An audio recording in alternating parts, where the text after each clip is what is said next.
The first part of this day was born in the tradition of our wonder cabinets of the past, which was just like one damn cool thing after another. Sometimes around a theme, sometimes not. And it was precisely dreams of solitaire, and it was precisely the fantasy of what we would do, what we might do if we were thrown into solitary. And of course, none of it's of any value whatsoever, as you begin to hear when you hear from people who actually have spent time. So we're going to, for the next couple hours, hear from 4 people who have spent time in solitary, and then we'll reserve a lot of time for questions at the end. So maybe 20 minutes each, something like that. But we'll begin with Brayton Braytonbach, who, as many of you know, is a great, originally Afrikaans language poet, painter, political activist, who who was in exile in Paris during the 70s, didn't feel he was doing enough, went back incognito and was captured. Well, I'll let him tell the story, but he spent 7 years in prison and part of that in solitary. And here's Brayton Braytonbach.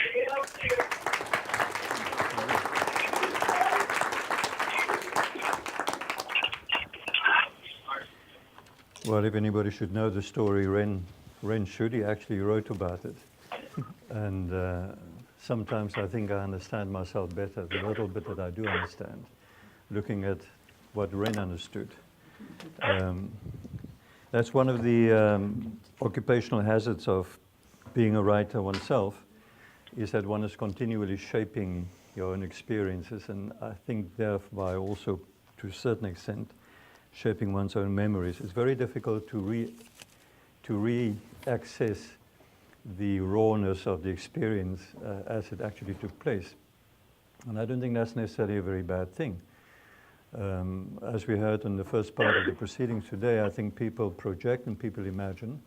And to a large extent, this is what happens while you are undergoing that experience. That's a way of surviving, to project yourself beyond those experiences and to perhaps imagine yourself elsewhere. And of course, as you try to make sense, if you survive, if you come out the other side, you are acutely aware of the fact that the very means through which you try to imagine what happened to you and try to recount and try to interact in a normal way, normal quotation marks, with the world again, those means are very clearly conditioned by whatever craft, whatever way you use. In my case, it's writing and painting. I must admit that it's very difficult to talk about because obviously, there's a lot that people think they know, and there's a lot of it people know, perhaps without knowing that they know it. I don't talk about this very often anymore, so that's one reason why I accepted this, Ren, is perhaps to revisit from another angle after many years this particular experience and to see what it means to me and how much of it I can convey. But I am inclined to talk about it in a kind of an indifferent or rather a secondary way. If you want me to, and we will get to that, I hope, when we get to the question part, perhaps I can be more specific. I made a few notes, and they are in no particular order of importance or relevance, and I'm quite conscious of the fact that each one of these observations could be argued or could be contested to illustrate the diametrical opposite of the point I try to propose. The first one would be that although the period of the experience that I refer to, that's roughly from 75 to 1977, was of course intensely political, I will only do so obliquely. I'm not going to be entering into the political environment or background. It is implicit. It will at some moments be very explicit, but that's not what I thought I'll try and talk about this afternoon. Still, a little bit about the context. The context, of course, is South Africa, 1975 or 1970s. The country was economically, diplomatically, and even culturally isolated and boycotted.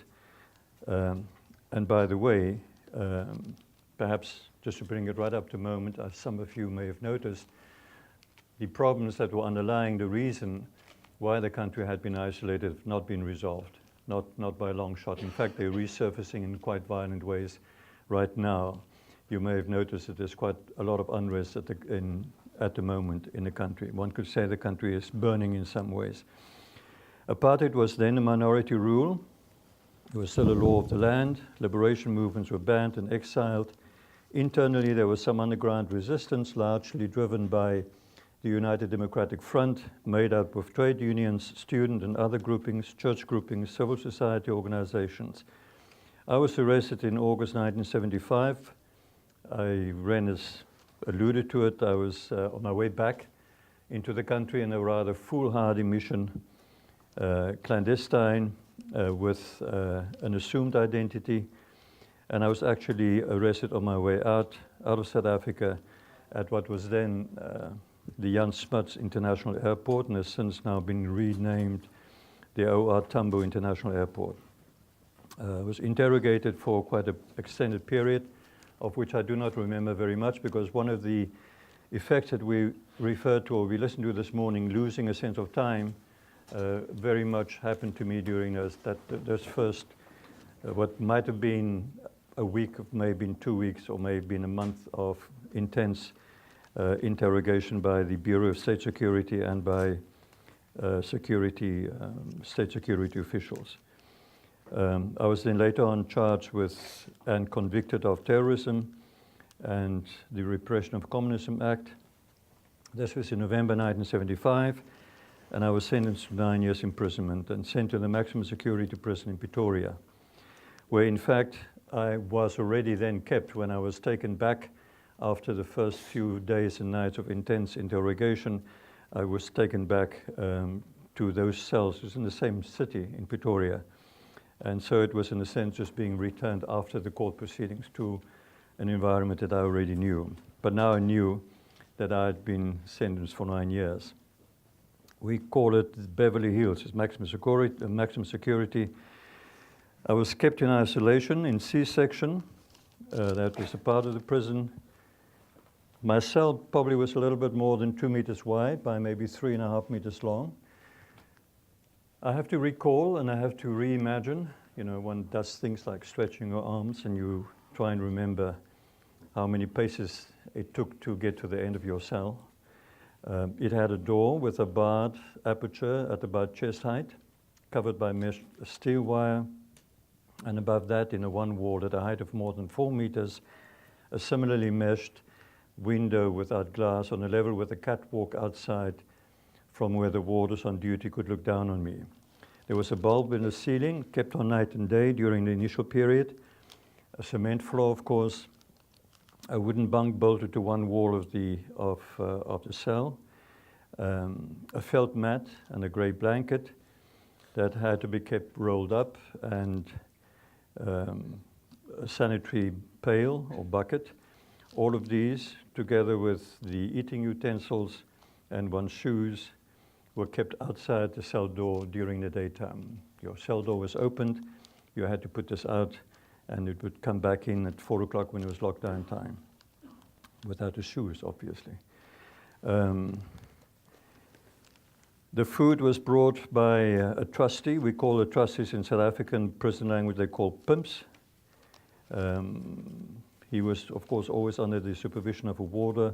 The corridor outside my cell, there were 2 more empty cells next to mine, and there was a bathroom opposite with a shower and a mirror consisting of a steel sheet that was bolted to the wall.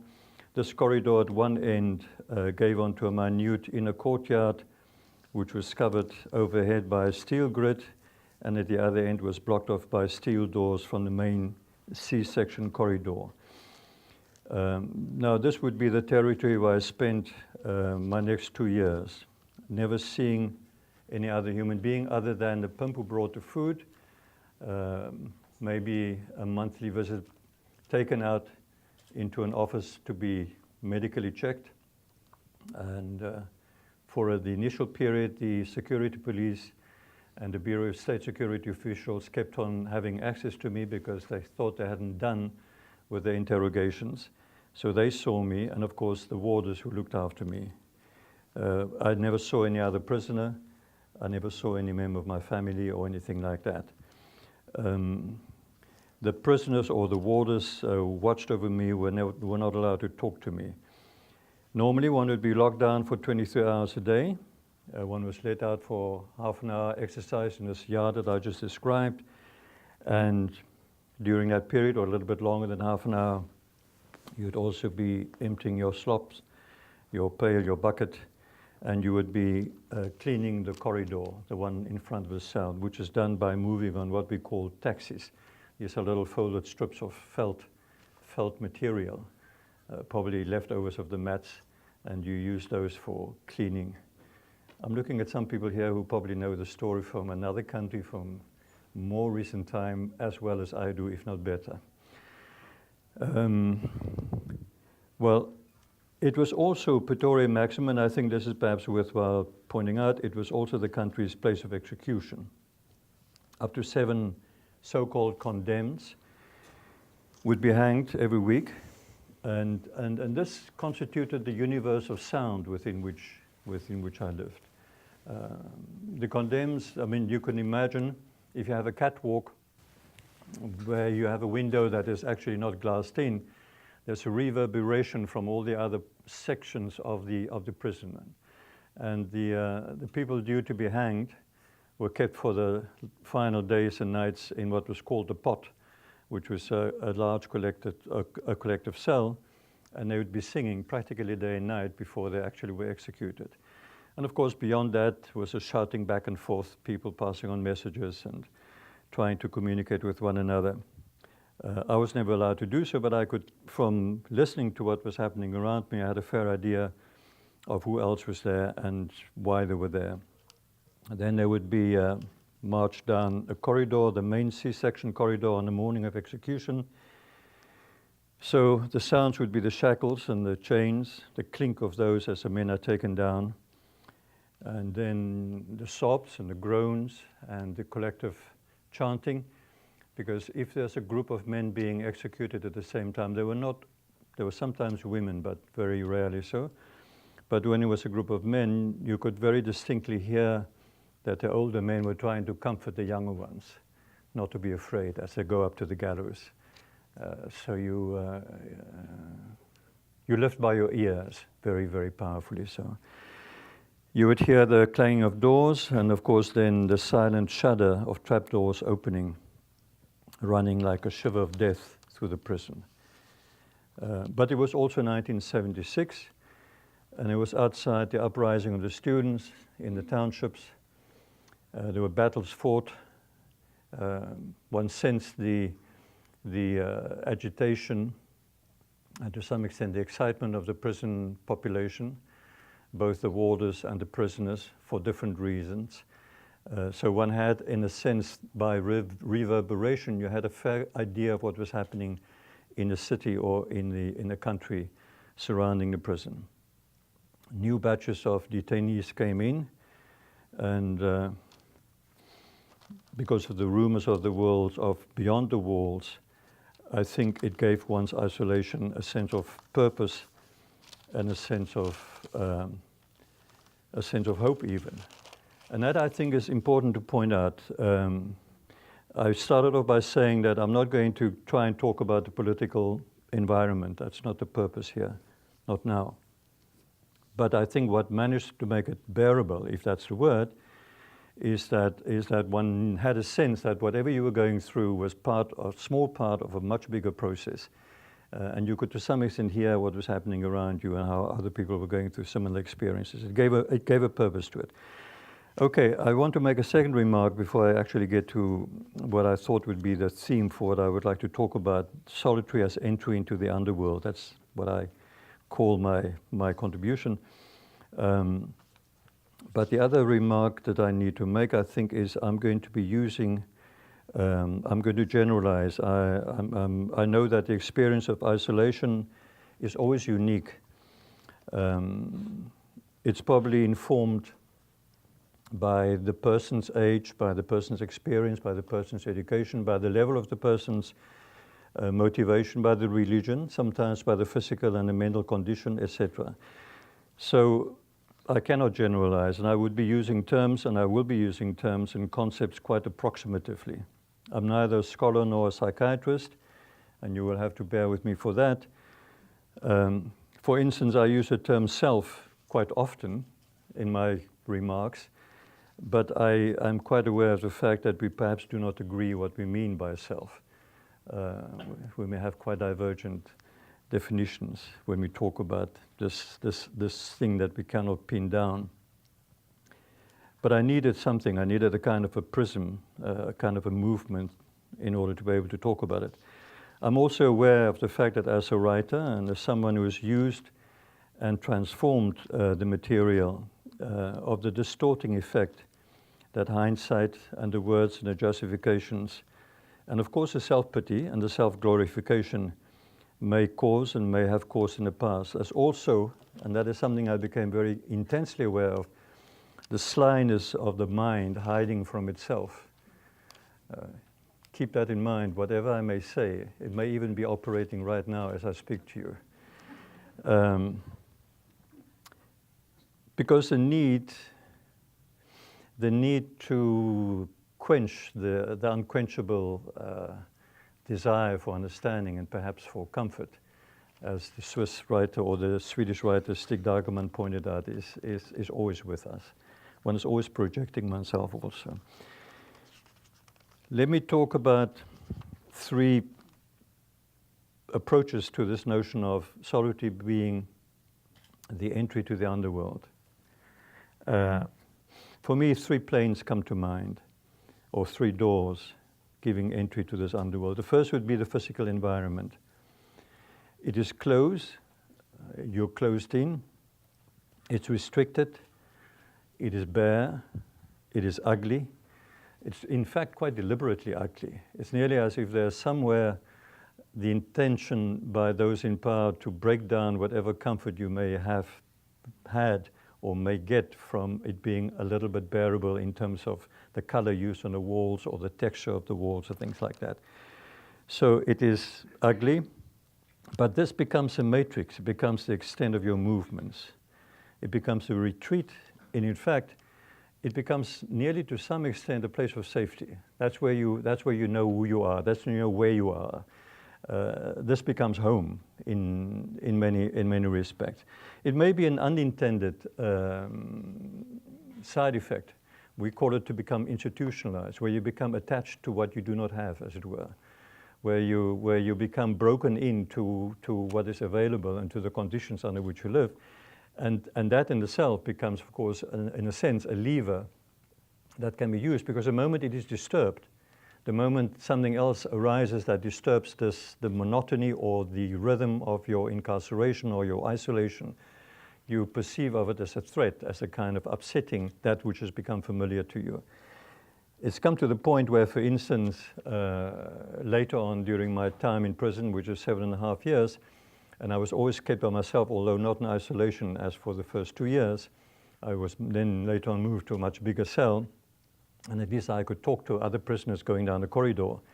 But even then, whenever there was something that was happening outside, was sensed as a kind of an impingement on you. If you had a visit, however much you wanted to be visited by a family member, when that was announced, you actually experienced it as some kind of a disturbance. After a while, you don't want to know about the outside world. You become part of the world that you actually live in. So the retreat, it becomes your place. It rhythms your rituals. It becomes the exteriorization of your senses, the texture, the smells, the colors, or the lack of colors, on the intensity that this brings about. Something that I experienced very, very powerfully from quite early on, that the fact to be deprived of variation, of variety of colors, of textures, or smells, or sounds for that matter, tended to sharpen the senses enormously. You became intensely aware. It was a breakdown of what I would call the hierarchy of aesthetics, perhaps the hierarchy of experience, and that was replaced by a very intense experience of that which was available, that which you could see. So that if it happened, for instance, over the courtyard, which was meshed in, but there were high walls around it, a bit of colored paper would blow in, and you suddenly saw red. It was like your mind was blown. It was like an explosion. It was just a strip of paper, perhaps, that got blown around a prison yard, but you experienced it very, very intensely. You learn to live within the confines. The mind, or what passes for mind, becomes like a rat in a cage, endlessly repeating the same ruses to look for the break or for the fault line. which, when it does present itself, you perhaps will not recognize, or perhaps when it does present itself, you will not take it, except if it were to present itself as suicide. And there's always that, if you were to try and commit suicide, you will be charged with potential damagement to state property. So you're not allowed to do that. But of course, it has its own strangeness, and it brings along its own fears. You live with your strangeness and you live with your fears as something outside yourself. Again, let's call it the premises. And again, now I know I'm on very dangerous ground because I'm talking to people who know these terms and who use it precisely. But you move into the premises of perhaps what would be incipient schizophrenia, a doubling of self, a talking to self, obviously, but also a watching of self, watching yourself, even in the interaction with the immediate environment around you. And there's a certain fear involved there, because you know that beyond a certain point you probably will lose control over this other person living with you in a cell. You're trying to restrain yourself, you question this other self, you're trying to restrain yourself, you are conscious of having to project a certain attitude, a certain way of talking, a certain way of being to the warders or to the prison officials. You sometimes weep for yourself. You try and not let anybody know about that. After a while, after the first few weeks, when they put off the light, at least in the daytime, it became a little bit easier to actually hide and to cry. But then, of course, you do develop these weird and interesting rooster conversations along all kinds of lines of philosophy and otherwise. The second door of entry would be what you hear and see and imagine on the outside. When you live by ear and by smell only, the clear map you piece together of events, people, situation, a country, a past, maybe a future. And here you become conscious of the essentiality and the inevitability of imagination. You project. You know that you are projecting to some extent. But you are being led by this projection, by this imagination, what you can pick up, what you can perceive of what is happening outside.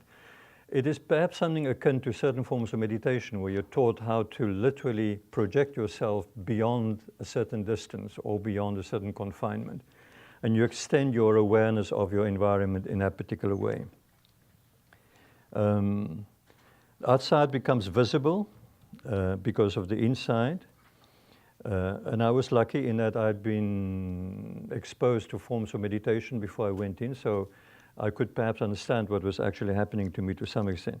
The third doors of entry, doors of perception in heaven and hell, to quote the other old man, would be when you actually lose it, when you hopelessly enter the irrational and you recognize it, and you don't question or refute it or reject it. You don't really have much of a choice to remain sane about it. You know that you are entering a place which is structured and which has its own geography, its own topography, and which has probably been there all along. That I found a fascinating thing. This book that I wrote in prison called Mouroir, which is a reflection of that, and many of the poems that I've tried to write during that time, again and again return to that. I know there are physical landscapes, there are cityscapes, there are relationships, there are people, there are colors, there are sounds that I return to again and again. It's nearly as if entering that particular door finally made it possible to access a world which has perhaps always been there. I try to theorize, or I try to explain it to myself. I try not to understand it too much, because there's no way in which I can possibly understand it. But I became intensely aware of that. And you recognize it each time you enter there again, even if it may be slightly different from time to time. I was just reading one of the things I wrote in Mouroir, which is a projection, which is an entry into that particular world. And I must say now that I don't no longer recognize it in the same terms. The geography has changed to some extent, but it is familiar at the same time. What is it that is familiar? I think it's an intense sense of helplessness, of impotence, and of a deep melancholy. I think everybody has that to some extent, perhaps. And I'm sure that if one goes into that mind, what you would come back up with, if you do come back up again, wouldn't be the same for each person involved. For some people, it will be intense anger. In my case, it was a kind of a ageless melancholy. I just felt terribly sad. I didn't want to change it, and I knew it wasn't going to change me particularly. But it was not a particularly happy place to be in. That's where you go and meet the other, the double, the guide, the shade. But first of all, what I remember is the physicality and the autonomy of that particular place. I may be aware retrospectively that it must have been a different place and a situation every time, but similarities in experiencing is created this sense of returning to the same place again and again. There's the illusion of continuity and thus of structure. Now, I don't know if for Ren, I think this is where I need your help to perhaps sharpen some points, perhaps to remark on maybe two very general remarks. The things that we listened to this morning are not that far off the mark, including the bugs and the cockroaches and the ants and the dove. In my particular case, it was a dove. The imagined or real little animals that you talk to, or little insects that you talk to. It is true. The slipping of time, the loss of time, the loss of the sense of time, that is also true. I think people imagine quite clearly what it's going to do to them if they were to be there. Perhaps the thing that needs to be sharpened, though for you who have not been there, and I don't wish it on you under any circumstances, although I think it's absolutely horrifying to hear that there's so many tens of thousands of people under those conditions in this particular country. But the thing that I would like to perhaps show up as a difference when you've been there is that you don't have a relationship of harmony with those whom you do meet, with the people whom you hear, or with the warders, or with the security people, or even with the medical people who look at you every once in a while. You are intensely conscious of having to retain your form, la forma, as we'd say, as my Catalan friends would say, the posture.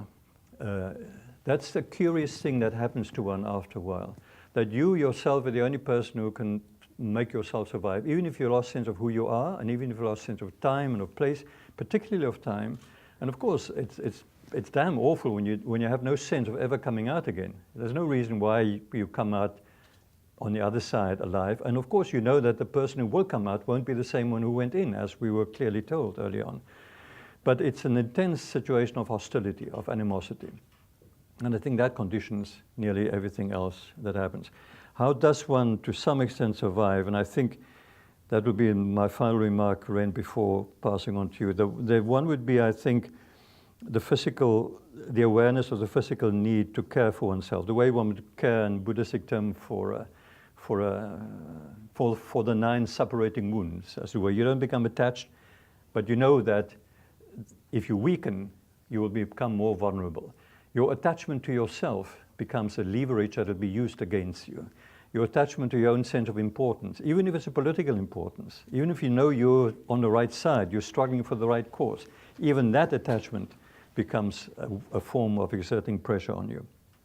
So it's a very difficult thing to do. I don't know if I can explain how I try to do so, but how to retain the form without becoming attached to the contents, as it were, without becoming attached to the importance of whom I think I may have been. But of course the questions do arise. How the hell did I get to be so stupid to end up here? Mm-hmm. Why are they doing this to me? How could they do this to me? It could have been, it's not because I was anybody important. It would have been the same hadn't been anybody else. So one has to be very careful to see clearly that what also happens is that you develop an intense sense of self-doubt and self-disgust. You become totally disgusted with your own stupidity and with your own weakness and with your own lack of foresight, etc., etc. You try to, part of this looking after yourself, the form, keeping yourself in shape in some way or other, and I think the movement is very important. and the smells are very important, and the visions that we start having. In my case, these were paintings coming out of the wall, Bruegel and Bosch paintings literally coming out of the wall. Part of that is also recognizing that one is perhaps punishing yourself even beyond the extent to which they will be able to punish you. And that, I think, accounts very often for prisoners, if they can possibly do so, harming themselves. Swallowing something sharp, if they can get hold of it, or a spoon. I mean, in the prison I was in, they knew about that, so they cut off the handles of the spoon. I mean, you couldn't really, it wasn't really much use swallowing just what was left of the spoon. But people would, if they had half a chance to do so, if they could hide a blade, for instance, they would cut their own sinews, they would cripple themselves literally. And partly it is perhaps a very ancient need to still experience yourself by scarification. You know, we heard today here the kind of obsessive need to scratch yourself or something. Partly I think it is testing yourself and pushing yourself even to beyond what they would want you to be. I mean, there's no other reason why you would continue being so concerned about bodily cleanliness. They don't really care about that. I mean, you can go through the motions of pretending to be clean, but it's important you should do so. And part of course, is a desperate plea for attention. I remember at one point, I can't even remember how I got hold of a pair of scissors. They wanted me to cut my own hair. I managed to talk the warder. I was taken to the bathroom, and I managed to talk the warder into allowing me to cut my own hair. And he must have turned around, he must have talked to somebody else for a little while, and I started cutting off all my hair. And it was half gone before he realized what had happened, and he stopped me for damaging state property. And of course, the next morning, I was really severely reprimanded and punished, and then thrown in a hole, because this isolation is not the hole, that's something else again. So I was severely reprimanded by the head of the prison for doing it to myself and damaging the property which belongs to the state and all that. The good thing that came out of that is he gave instruction that all my hair should be shaven off, which of course is something that I probably was secretly hoping would happen, because in a way it's a sense of cleansing oneself. All right. One thing I was going to ask you, we should stop for a second and put more than the question, okay. but one thing, am I on? Yeah, I'm on. In the book, the profile I did with you is in a book called Calamities of Exile, and after you came out, one of the most mysterious things you ever said to me, well, actually you showed me, you had been out for a while, and it took a long time before you started painting again. And the first painting you did was a self-portrait, looking at yourself in the mirror, and with your eyes closed. And this was about 6 months after you'd gotten out of prison. And I asked you, why did you paint yourself with your eyes closed? And your answer was, because I couldn't stand to look at myself yet. Which at the time I remember thinking, who, what is looking at who, what in that sentence? Yeah. And just that, it seems to me that has a bit of that self-hating, self-loathing and so forth that you have to... Yes, of course. I mean, you must be superiorly or superbly well prepared and well trained, which I don't think anybody ever is. I've seen people react in very strange way, or at least I've heard from neighboring cells, people who were kept during my initial period of detention whom I thought never would crack, and they were, weeping and crying and sobbing through the night and all that, and they would be willing to talk to anybody who talked to them, and others whom I thought would be cracking immediately never said a word. So it's unpredictable how one is going to react, and that is part of the thing. I think it makes one become severed from who you think you are. I don't think I was particularly happy with the person that I thought I had become. I was obviously not, I mean, there were too many contradictions involved, too many ambiguities, both politically, personally, etc., etc. And it was just a large measure of total stupidity, because literally I should have been far more careful, and I should have known that if I do certain things, the consequences are going to be inevitable. So obviously, yes, there's a self-disgust, but the self-disgust comes more from being deprived of any sense of agency. And that comes a little bit later and far more stronger. So for instance, you're in a cell and there's a corridor outside, up and down which other prisoners move, and for some other reason the warders decide to beat up one of the other prisoners. And they will beat him up fairly severely, right where you can see. You're literally 1 yard away, there's a grill between you. And you know that if you were to you can't intervene, but if you were to shout, or something, stop it, don't do that, it's a human being, it's just going to come on you. I mean, it's just going to, and the fact that you don't do so, that you bite it back, that you become accomplice to, that you're forced to assist, and they know this instinctively. I don't think they're being taught this, because these warders are not very well educated or trained people, neither in psychology nor in anything else. They just instinctively sense that if they can make you be subjected to or submit to the degradation of not being able to do anything where you would instinctively want to do something, it will turn back upon yourself. And that's where the self-disgust comes in a very big way. Well, and there are probably many other reasons why I painted with my eyes closed. Well, why don't we stop for now and add Okay. questions in a second. But thank you so much, Britton. Pleasure. Really.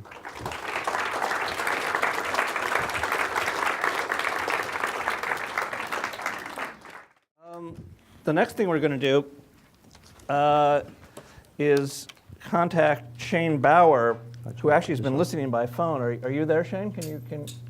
Am I? Yeah. Okay. In a second, we're going to have James West introduce the film that the two of you did. I'll just say very quickly that Shane. Well, actually, James, come on up here. We're going to see a film of about 10-minute film, something like that. And maybe James can give us a couple of minutes of introduction, and then Shane will talk to you after the film is over. Good to have you Great. with us. All right, thank you very much. And hi, Shane, on the line from California. Hey.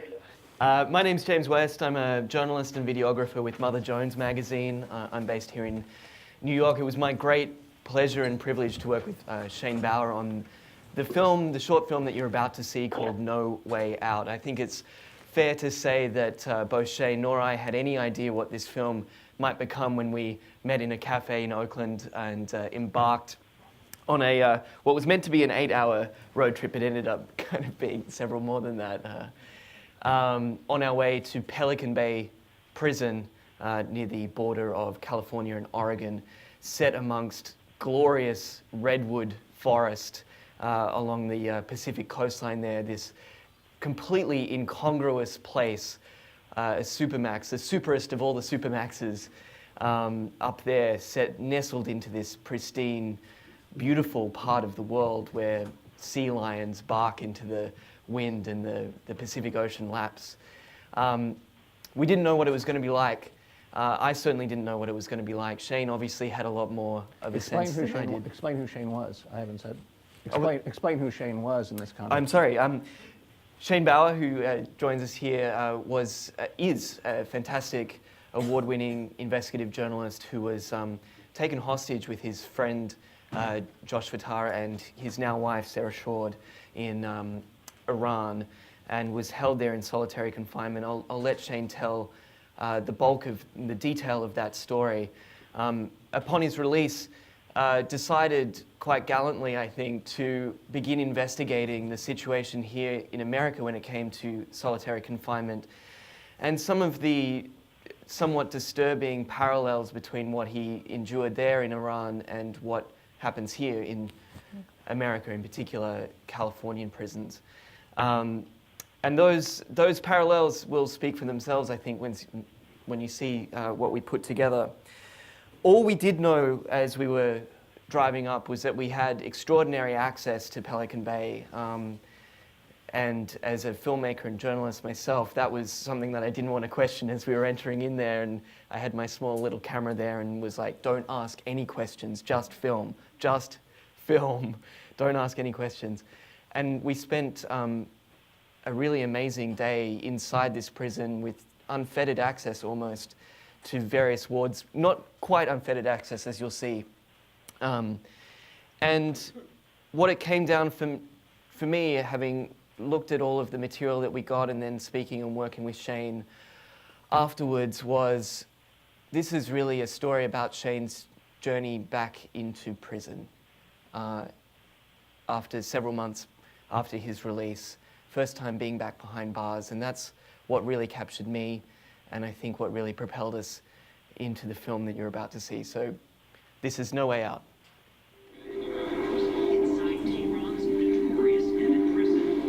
I don't know what it's going to be like, to be honest. I'm curious, what it's going to be like to step in. I haven't been in a prison since I was released in Iran, and not just any prison. We're going to be walking into Pelican Bay.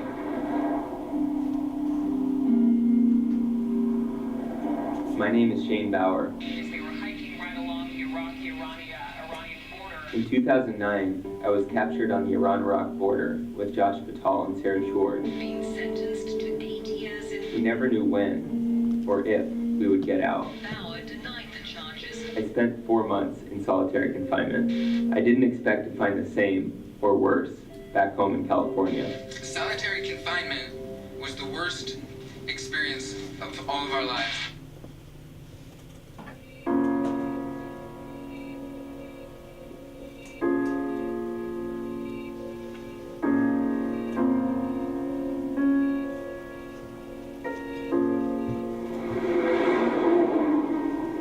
Just getting my cameras ready. Pelican Bay Prison is right behind these trees over there. I have this feeling of weight, of heaviness. I'm nervous. We're about to pull in right now to Pelican Bay State Prison. I know I'm going to see people who have been living in solitary for a very long time. Just always be on your toes. Always be on your toes. Okay? My guides today are Lieutenant Chris Acosta and institutional gang investigator David Barnaberg.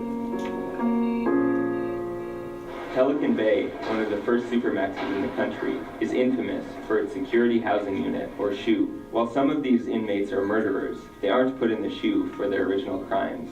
Some have never even broken prison rules. Inmates are held in the SHU indefinitely because the Department of Corrections says they are connected, however tenuously, to prison gangs.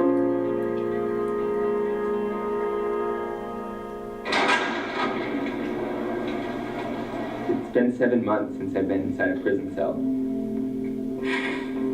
I thought this was going to be better than it is. This cell is one of 8 in a pod. At a little over 11 by 7 feet, smaller than any I've ever inhabited. We're in a SHU cell right now. The inmate is outside. This is where he sleeps when there's another cellmate who sleeps up there. It's pretty bleak, I think. There's no natural light. Without a window in my cell, I wouldn't have had the sound of ravens, the rare breezes, or the drops of rain. Even when the window is closed, like in the winter, it's also suffocating. And just having that light come in, seeing the light move across the cell, and seeing what I would kind of judge what time of day it was. Is that why don't they have windows? Just the way it was designed.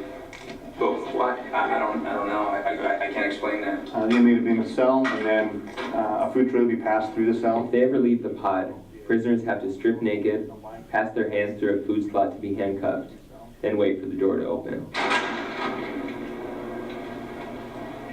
Inmates come out to, get some exercise. There's more room to run out here. Prisoners only get an hour in this concrete dog run every day. They're protected from the rain during the winter, and it's monitored with a video camera by the control room.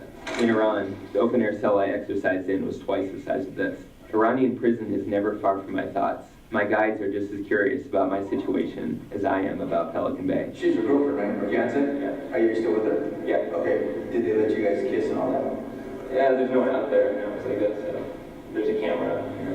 So we're allowed to have, like, Physical contact. physical contact with us? Okay. Well, can't beat that. At Pelican Bay, decisions about who gets put in the SHU come down to one man, Barnaberg. I'm a man just like you or just like everyone else in here. I don't want to see somebody else put in SHU as a gang member for unjust reasons. He's essentially the judge, jury, and prosecutor in a process called a gang validation. Evidence against inmates can involve something as simple as appearing in the same photo as a gang member. In my review of dozens of inmates' files, California officials frequently cite possession of black literature, left-wing books, and writing about prisoner rights as evidence of gang membership. No actual judge is involved from the gathering of evidence to sentencing.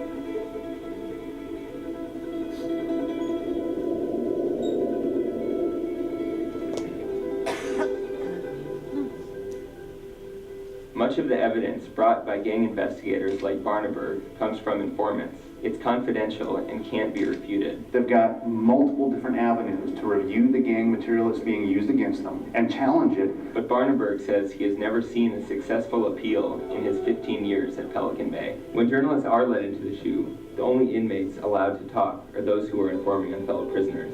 They don't like me asking why. Could we talk to a prisoner who's not going through the hearing process?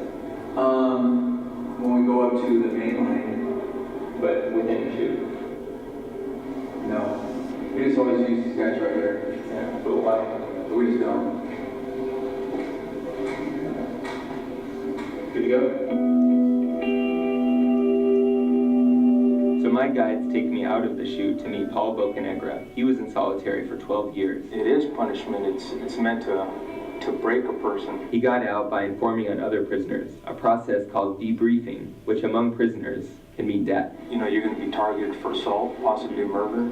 So that's always in the back of your head. You know, there's a lot of misconceptions and a lot of myths about the debrief policy, and it gets hammered a lot. That debrief document is checked, double-checked against movement rosters, against other information provided by their debriefers, by other sources. But I found that at least one inmate in another California prison was put in the SHU based on evidence from informants that was eventually discovered to be false. Years later, that prisoner remains in the SHU. The other way to get out is to be deemed inactive, a review that only happens every 6 years.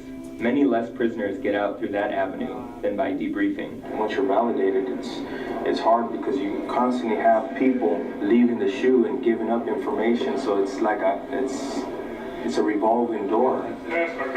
These prisoners are criminals. I was a hostage, but a part of me relates to them. Their desperate words sound like the ones that ricocheted through my own head when I was inside. I think any time in solitary is enough time to break a human being.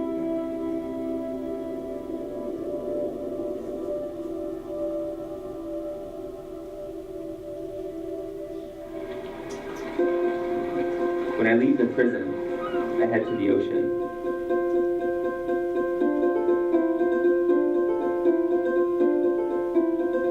There's nothing I've experienced in my life that is worse. An abyss is how I think of it. Like, how do you describe an abyss without describing the edges of the abyss? And you end up only describing the edges of the abyss. How do you describe something that's contentless? You're in a situation that is antithetical to what it means to be human, really.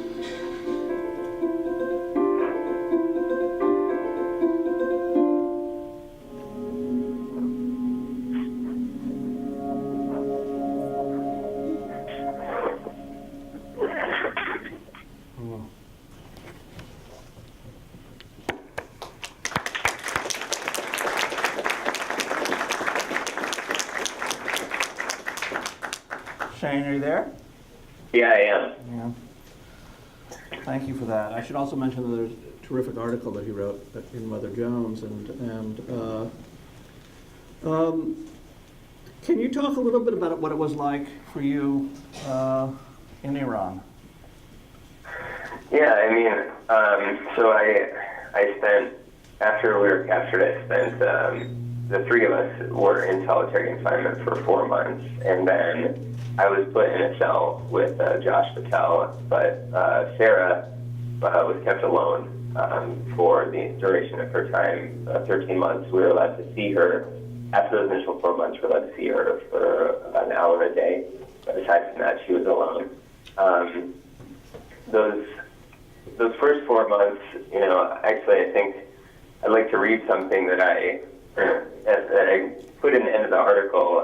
It was part of a journal that I had taken out. It was like the only piece of the journal that had come out, and actually in the process of doing this investigation, at the end of it, I had this journal kind of tucked away, and I never actually looked at it. And when I did, I saw that I kind of briefly had touched on the experience of solitary confinement, and you know, it's kind of a off-the-cuff writing about it. Mm-hmm. And I said, the more one is utterly alone, the more the mind comes to reflect the cell. It becomes blank static. Solitary confinement is not some sort of cathartic horror of blazing nerves and searing skin and heads smashing blindly into walls and screaming. Those moments come. They're not the essence of solitary. There are events that penetrate the essence. There are stones tossed into an abyss. They are not the abyss itself. Solitary confinement is a living death. Death because it is the removal of nearly everything that characterizes humanness. Living because within it you are still you.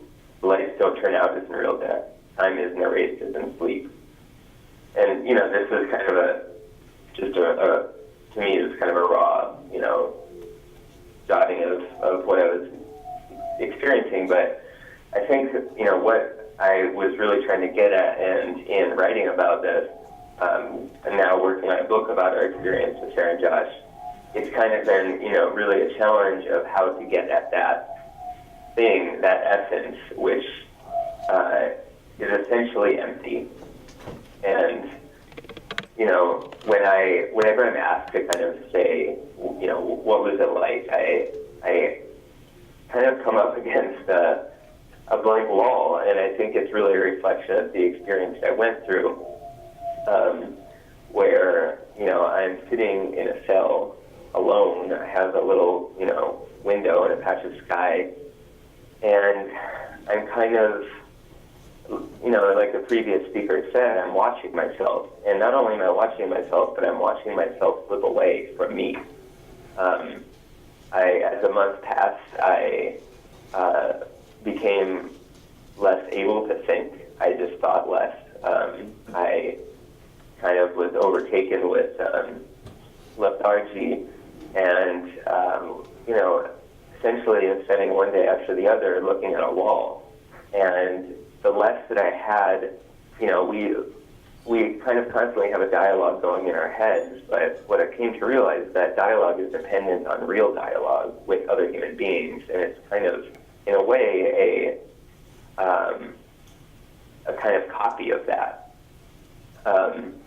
And, you know, as I stopped having dialogue with other human beings, that dialogue slowed. And I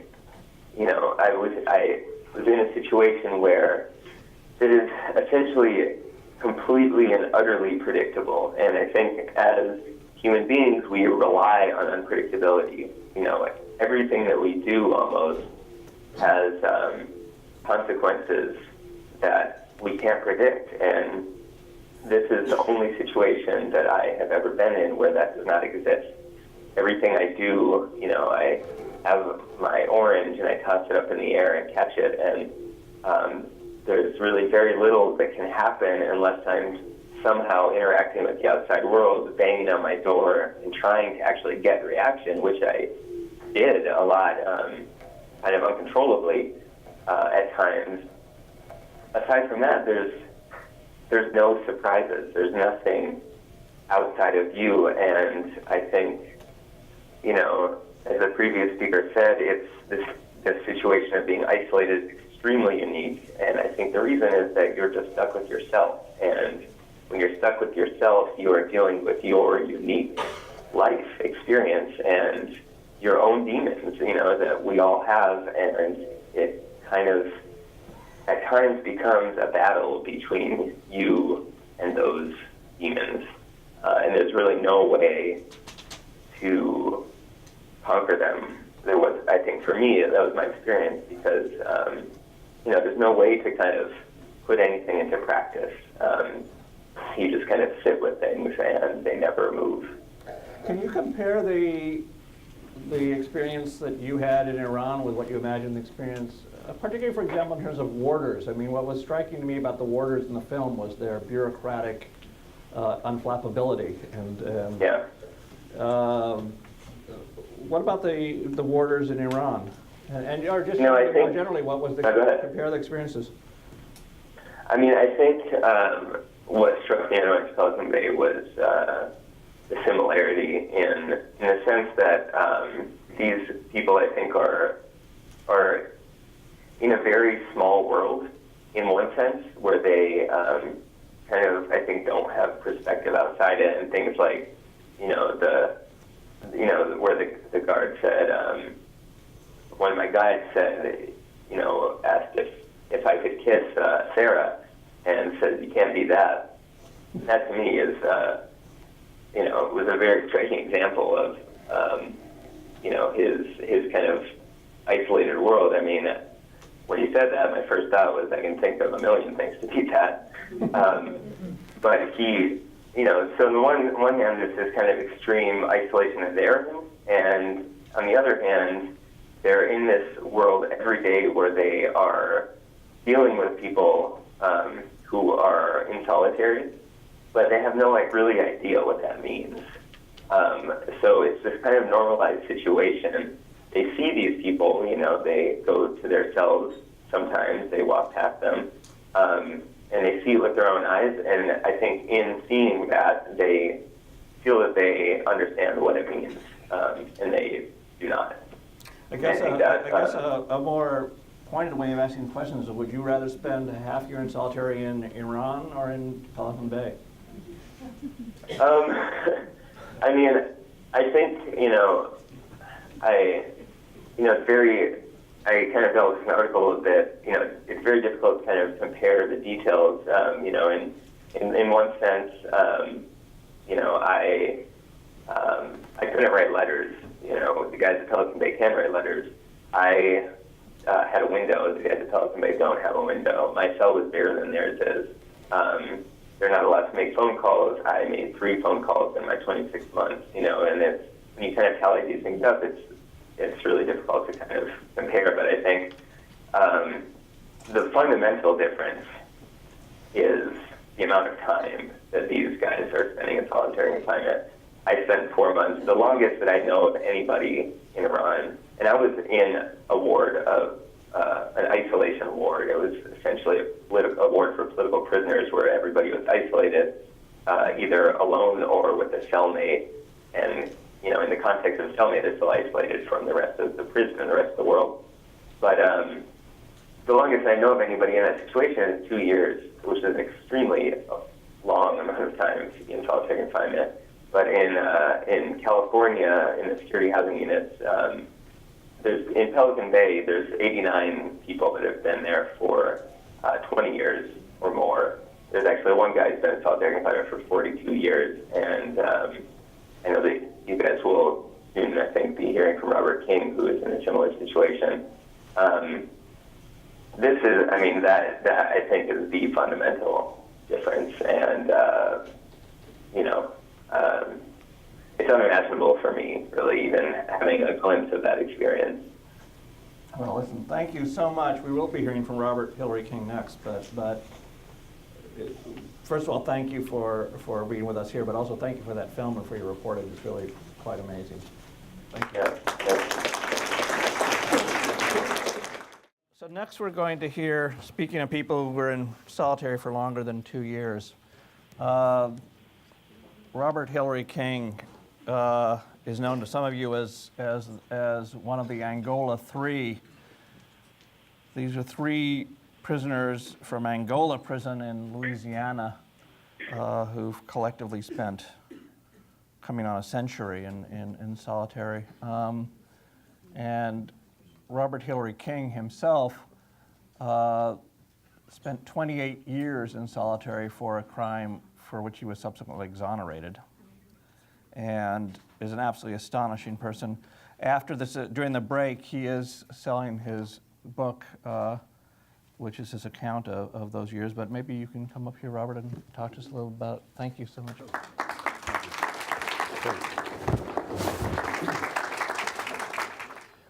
Yeah, it's been a lot said today about solitary confinement, and everything that's been said is true.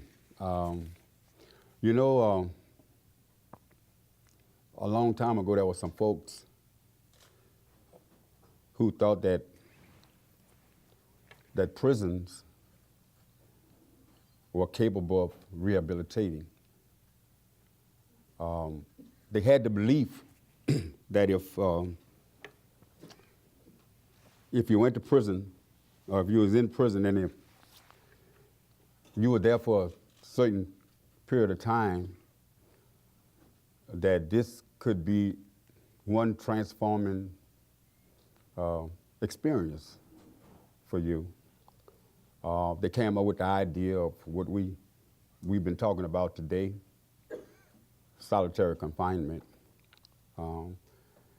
They felt that total or near total deprivation could be a transforming mechanism that can shock or poison individual into or in or out of his or her outlandish behavior, and to caught one away or put one in prison. 6 months they felt was ample enough time for this to happen, and it was, as some of you know, it was, this group called themselves the Pilgrims, who invented, or what they say created, this form of solitary confinement. Their intent was noble. It was, I imagine it was a pretty noble intent. But the consequences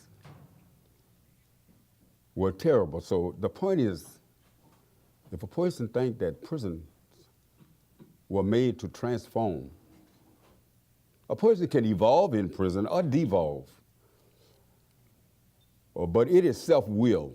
It is not anything that any prison I've been in, especially prison in Louisiana, it's not anything that it does that facilitates or helps us facilitate any type of rehabilitation. Having said that, my name is, as you know, Robert King, or Robert H. King, and I was released from Louisiana State Prison after 31 years and 29 in solitary confinement. I did not define solitary confinement. In fact, the court did. And their determination, or its determination, is that anytime you are housed in a cell for 23 hours a day, 7 days a week, it constituted solitary confinement.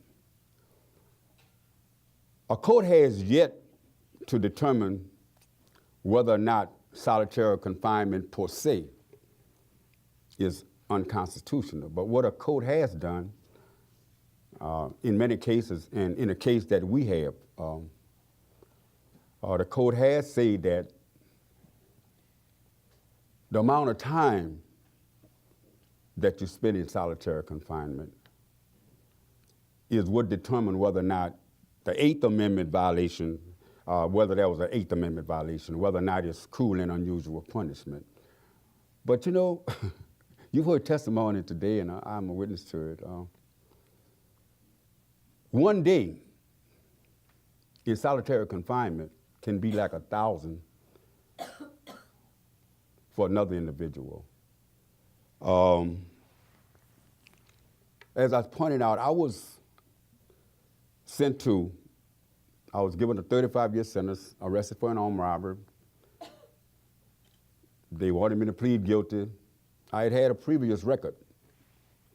They wanted me to plead guilty to. By the way, I'm gonna try to be brief because I know you've been here all day, and we'll have time for some questions. So I'm gonna try to hit and miss. But if I miss anything, you try to just ask me. I think we'll have a chance to do some question and answer. So just hit me up then. But in any event, I was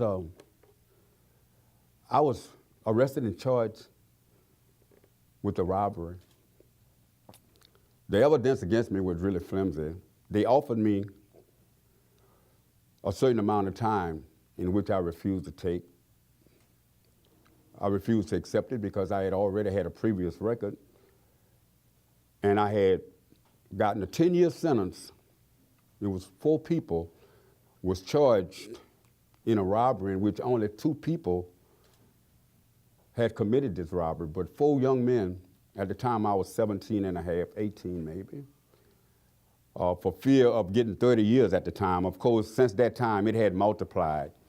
It had replicated about 3 times. 99 years is the maximum for a sentence. And any of you got a previous record in Louisiana, you get 198. They call that double billing. But at this particular time, it was 30 years, and I was 17 years old. Can you imagine being 17 years old and someone tell you you're going to get 30 years if you didn't plead guilty to a robbery that you didn't commit, and then there's a proof positive on a flat where I was on a tier with, we call it tiers, but I was on a tier with a fella who they had offered 10 years, and he refused to take the 10 years, and he ended up being the first to get the 30 years for this armed robbery. And looking at this individual here, I was frightened to death. Like I said, I wasn't 20 years old, still a youth, still in my teens. And they wanted me to plead guilty again to a charge. They wanted me to plead guilty this time to 15 years.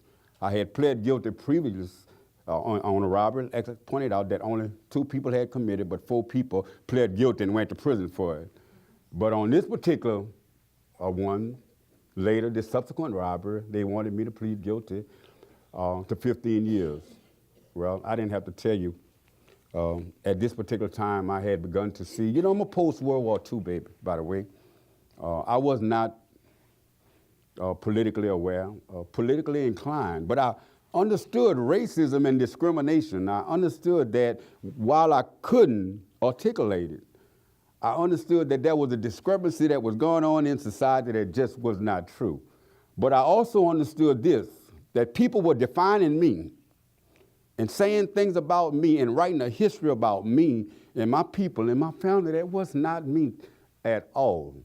So I had begun to kind of see that there was something drastically wrong, and I think it has to, you know, sometimes you just have to take a stand. And I elected not to accept their 15 years.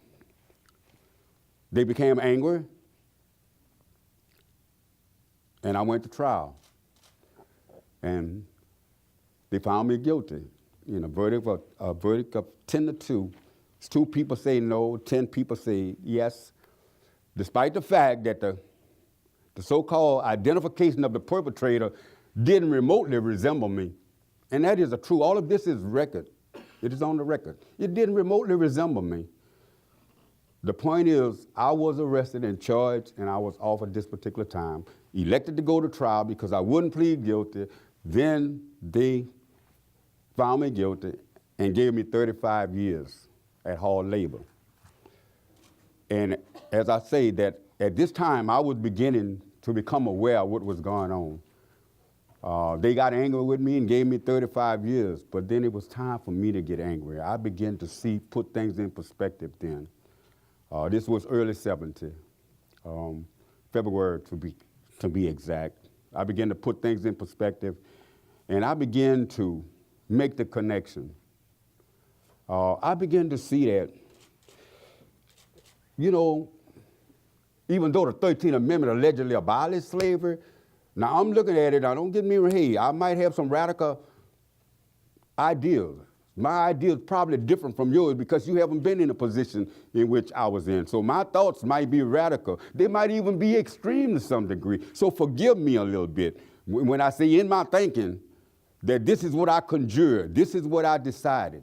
I decided that we still lived in slavery. I decided that the 13th Amendment hadn't abolished slavery, that it was just rhetoric, you know.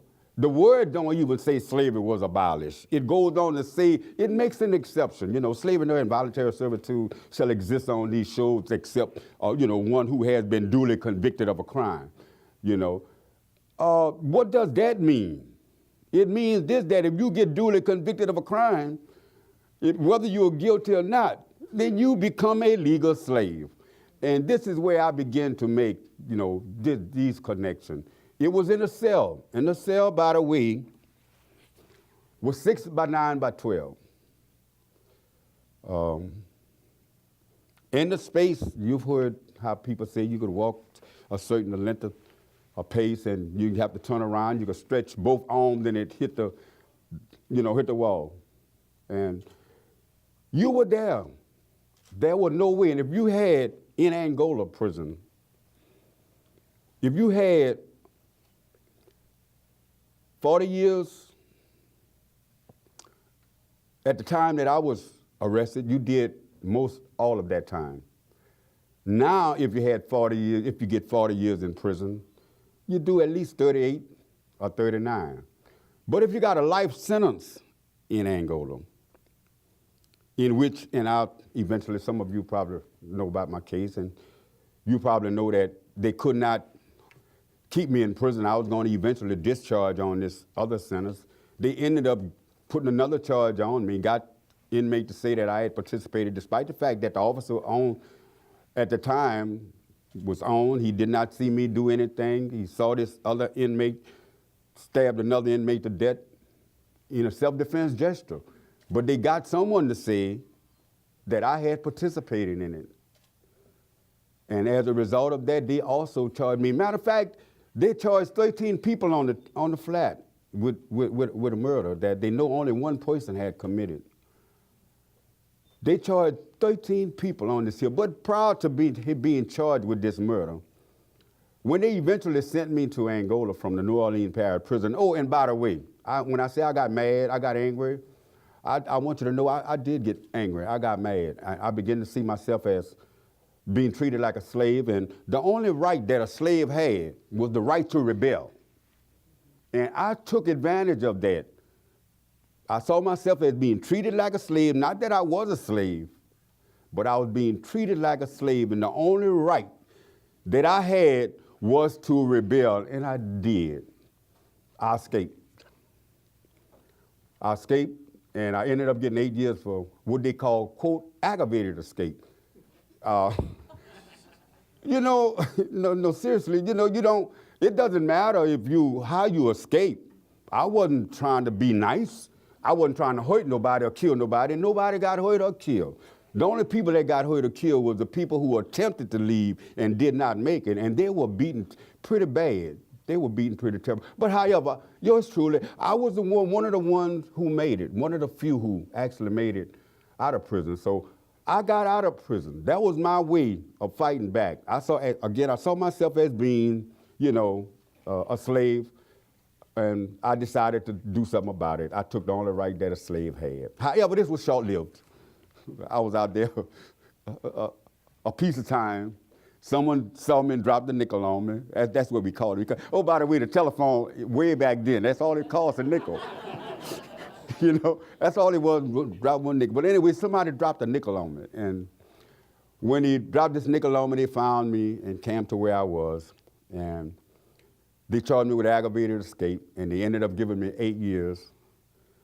And I ended up with 43 years. And I must admit, every opportunity I got, forgive me if you figured that I was violating the law, I'm sorry. But every chance I got, I tried to aggravate them. Every chance I got. The only reason why I didn't aggravate them was because they had me in a position where I couldn't aggravate them. But I tried. But then when I couldn't aggravate them by getting out of prison, I did some other things. Because as I said, I had become politically aware, politically conscious, and I'd done some other things. I began to study the history, of America, and in relationship to, its relationship with people, of all colors, all walks of life, all ethnicity. And I began to look at this, and I became firm in my convictions. So, people ask me, how did you survive, in prison? I can say it was as a result of my becoming politically aware, politically conscious of what was going on. Now, I'm not saying that everybody can do this. Every individual has they're the steer, they're the captain of their own ship. Because being politically aware in a situation like that probably would not have helped a lot of people. I don't know what else it was that allowed me to not succumb. But I did not succumb.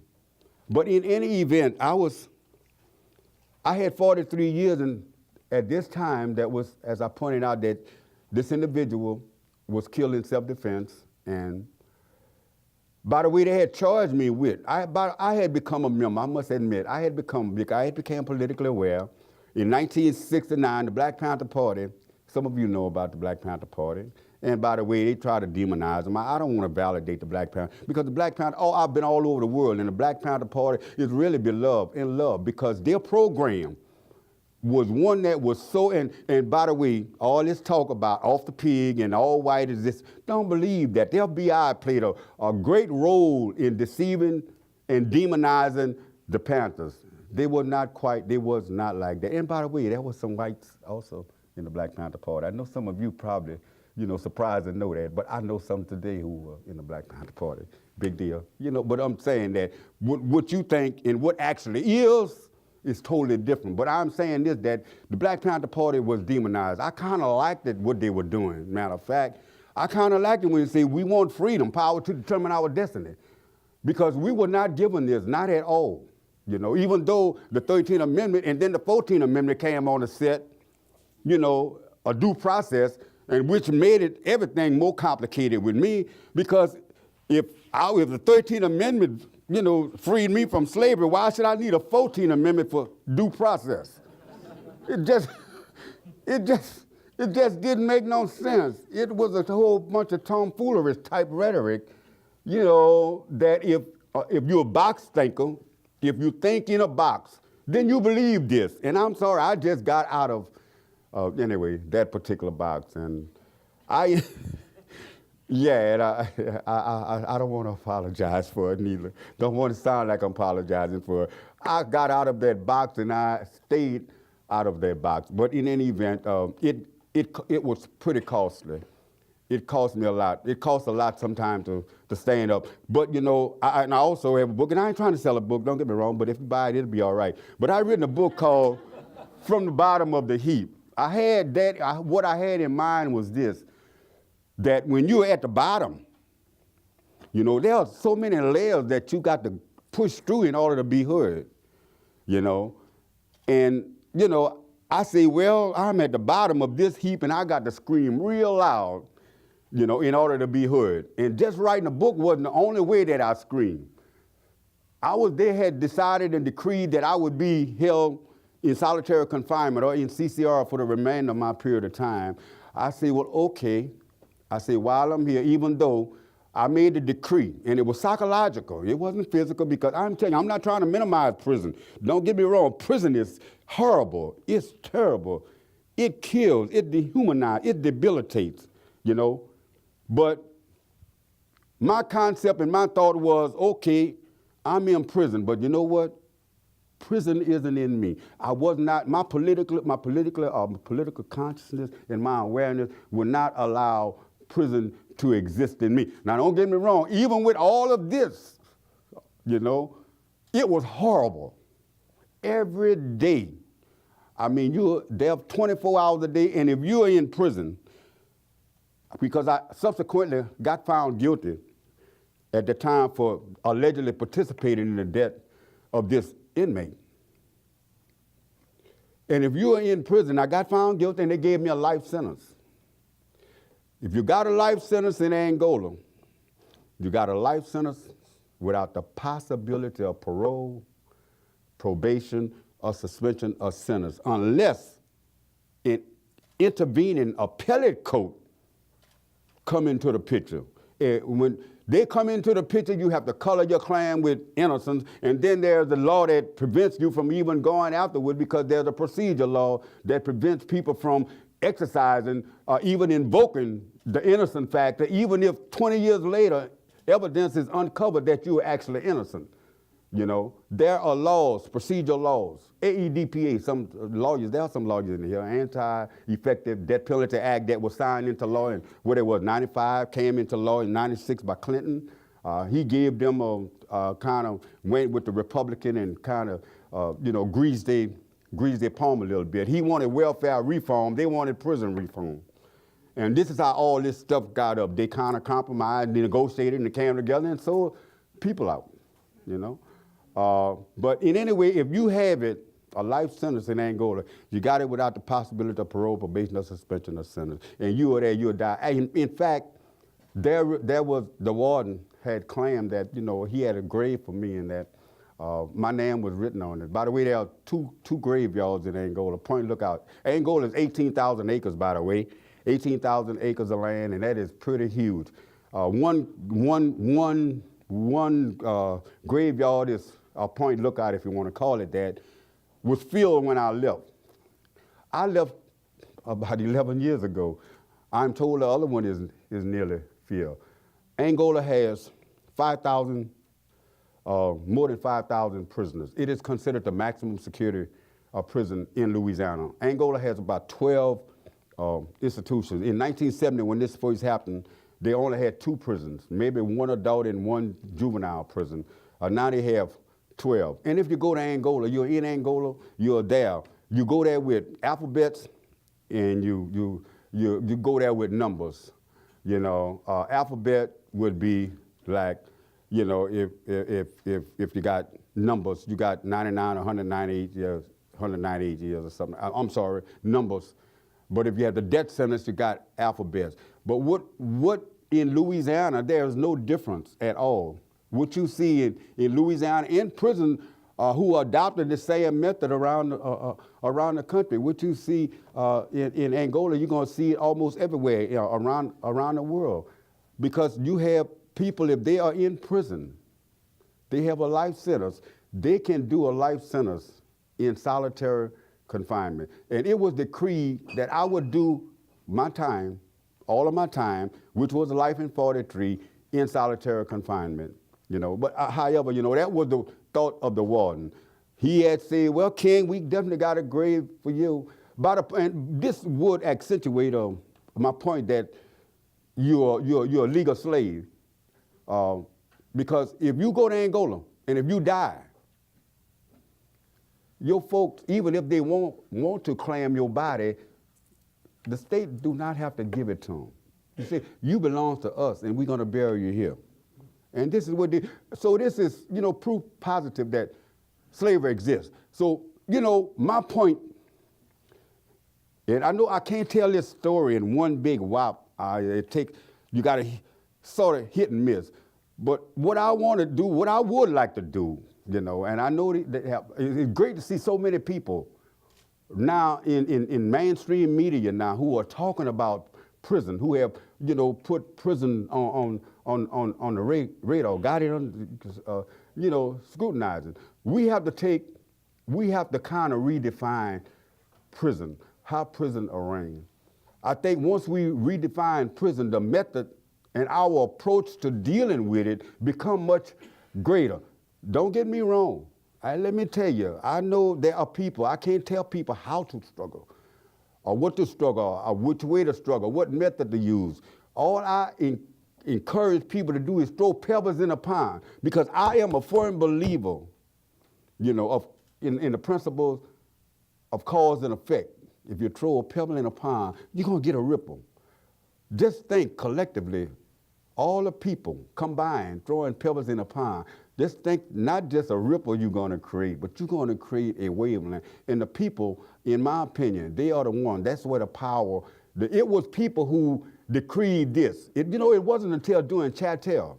And this is why we have to refocus our attention. You know, I know I'm kind of maybe out there, some of you might say, but look at the logic.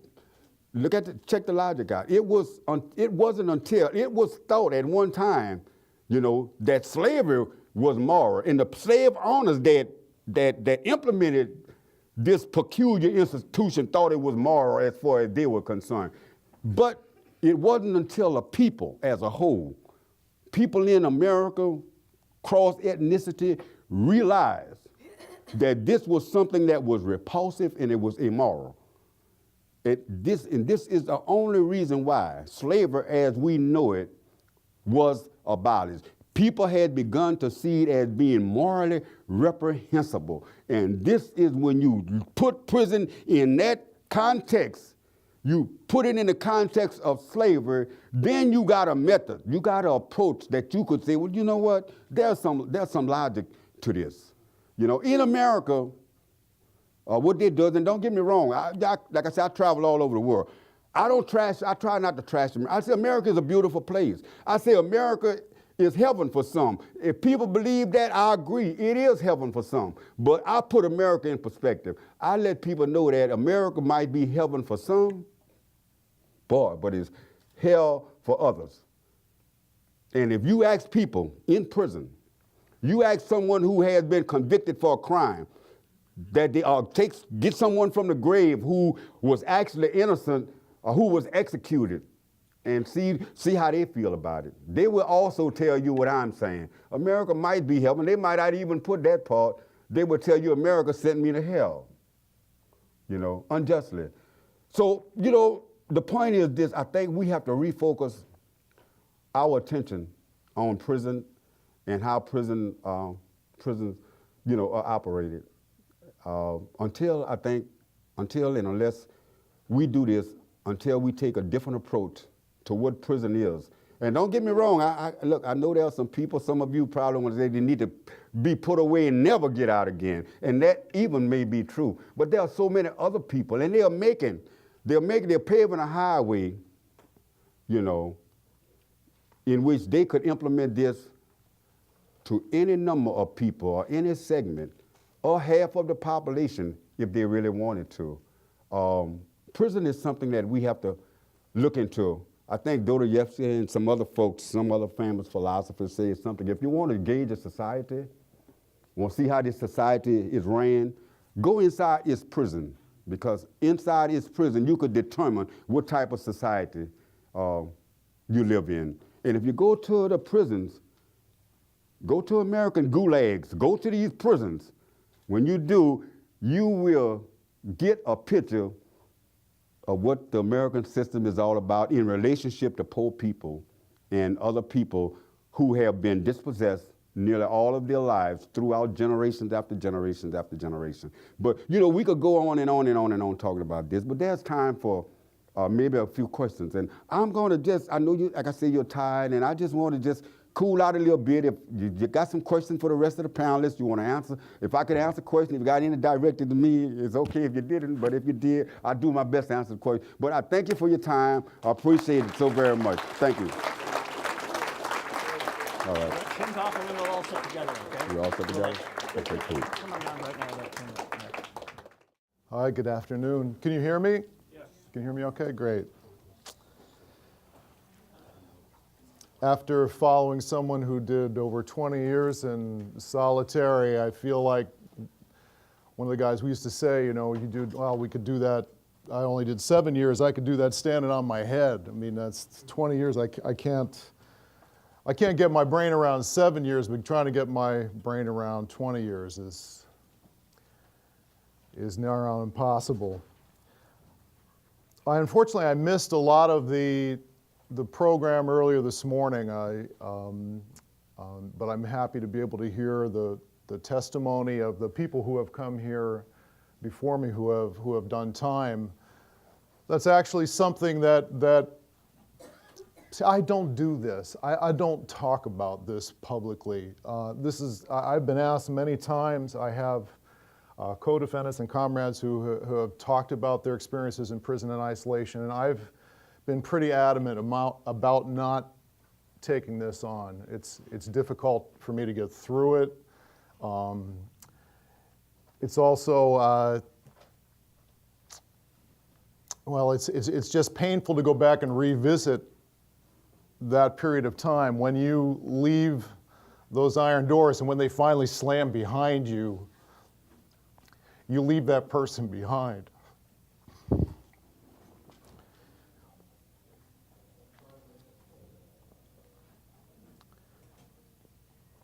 But I'm going to try and push my way through this, because I think what those of us who have been through these experiences share is a need to testify, to be witnesses for the 80,000 in this country that are still there, who are suffering various degrees of isolation and sensory deprivation. As they say, it's a punishment in search of a crime. Our prison system, as it's evolved, is to basically manage a potentially rebellious population for whom there's no room in the economy. 2 million, we have the highest rate of incarceration in the world. We continue to decimate and take away programs, so all they're left with is population management on a micro scale. So what can you do? After you've taken everything away from everybody, what else can you do except to put them in a concrete cell, put them in a bunker? Actually, some of the cells I've heard today described sounded actually luxurious. Actually, I was at Marion, Illinois, and ours was only 6 by 8, so that extra square footage would have done me a lot of good.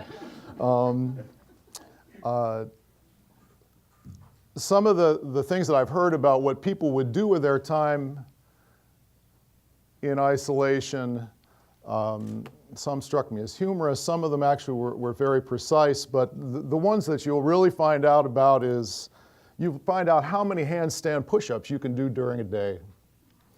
You'll find out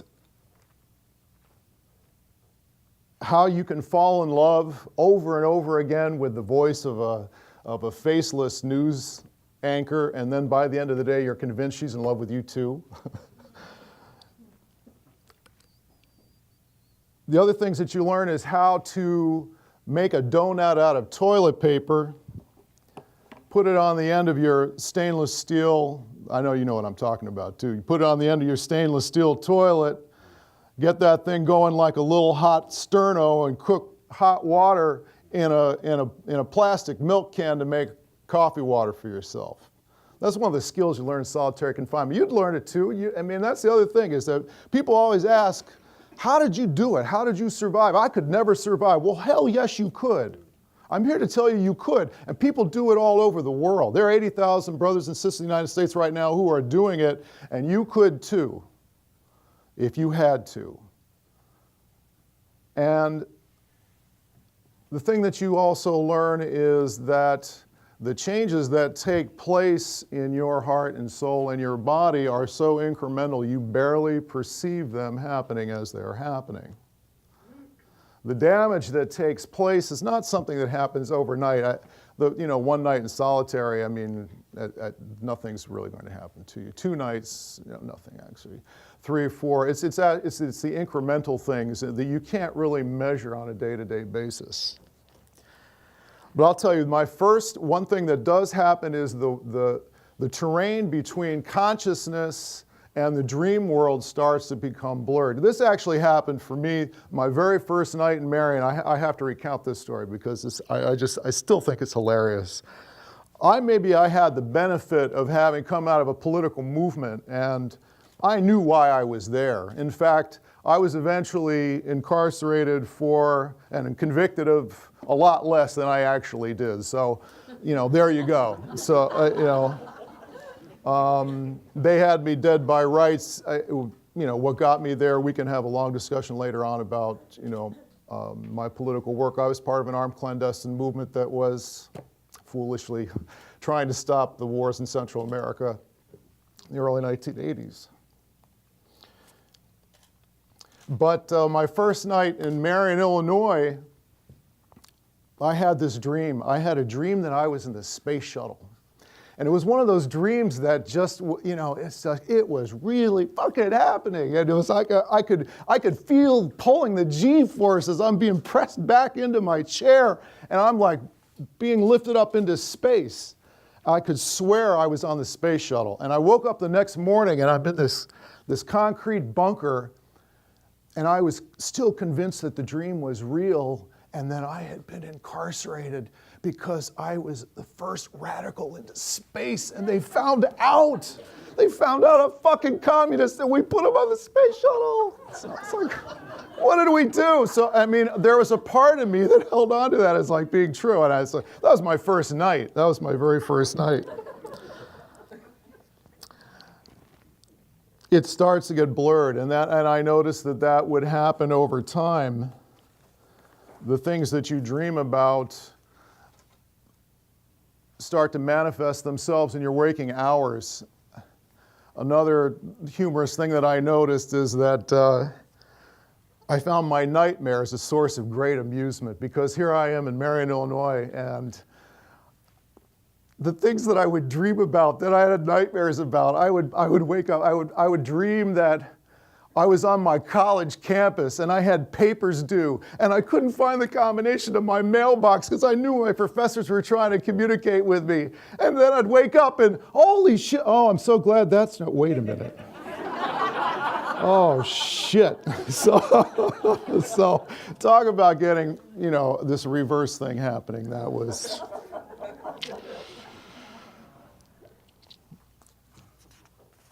But it's the things that are happening to you incrementally over time that you don't see. There's really nothing, there's no reference points. there's nothing to measure it against except your own sort of, at least I'm a very happy, upbeat, happy-go-lucky guy. I love humor, I love people, and I was highly politically motivated, and I'm doing time, and I'm like, know why I'm there, and I had all of the things that sort of were indicators of psychological health that I was told would keep you sane while you're doing that kind of serious time. So I thought I was really doing all right. I think I'm doing swell. In fact, I can see some of the crazy people around me, and I really took some satisfaction from knowing at least I'm not like that. One guy, this was I think my second day in Marion, periodically there would be prisoners. We would be allowed out on the tier for our 1 hour of recreation out of our cells. And they could kind of come around to the little hold tray slots and maybe introduce themselves. And I remember second day there, this guy comes up to me and he smiles at me, and I look at him, and I couldn't really figure out what was going on because there was something in his mouth. He opened his mouth and it was full of something moving. It wasn't his tongue. I saw it, but I didn't see. I couldn't quite comprehend it, that there were these little eyes looking out at me from inside this guy's mouth. I mean, the uniforms we all wore together and the numbers we had made us all the same. So it was really difficult to tell who was crazy and who was sane and why this guy had a live mouse inside his mouth. But I began to consider it as I went back to my cell. I thought, well, here's the process of thinking. You can sort of see how it all develops. The mouse is there. I've got it in my cell. I caught it. Now it's my pet. I can do whatever I want to with it. It's mine. I can feed it. I can feed it from my hand. It's getting used to me. Oh, I'm going to let it climb all over me. It's climbing all up my shoulders. It's going up my neck. It's climbing down my head. Oh, it's all over my face now. This is really cute. I'm going to put some food on my face, and he's eating it off my lips now. I'm going to open my mouth. Look what happens. Oh, he went inside. Oh, he's back out. Oh, he's back inside. I could keep it there if I want to. I know what I'm going to do. I'm going to go out on the tier and show it to the new guy. And then later that night, I'm watching the same little mouse tied to a tether of torn bed sheet, tracing these mad arcs across the floor on the tier, back and forth. I could see out my tray slot, this mouse making his way back and forth across the tier. And he came back and told me later, Mouse Man, who was, of course, that was his name from then on, came back and told me, it's okay. You just put a staple through the scruff of the back of their neck and hold them with a sheet. And it's all right, because they don't really feel it. It's like a mama cat, the way she carries her kittens around. So I thought I was doing fucking great, because I got a guy next to me in a cell who's got a mouse in his fucking mouth, and he's got him on a leash out in front of the tier at night. So I'm doing ace-deuce trays. The other way you'd measure people going crazy, I don't know what it was like in Angola or in South Africa, but you knew a guy who came to your cell, say hello, or you saw him on rec, and the night before he'd shaved off his eyebrows. That's a bad sign. Here to tell you, people shave off their eyebrows, and they come to show you, you know that they're on that slippery slope. And it actually, I tell it as a humorous story perhaps, but it resonated when I was hearing Brighton speak before. At a certain point, you dissociate to such a degree that it's not clear whose body is there, where the mind is, where the body is. You start to do things to yourself, potentially. I mean, part of me for that exercise mania was about that. You try and change your body. It's the one thing you have control over. That's how I approached it. And it was also illegal, actually. It was they would punish you for exercising in your cell. So the reason I'd exercise was because fuck them. It's like that's basically my motivation for pretty much everything I did in solitary was fuck them. If they say I can't do it, I'm going to try my best. But people shaving off their eyebrows, doing different forms of self-mutilation, it's part of the evidence of the psychological damage that inevitably takes place.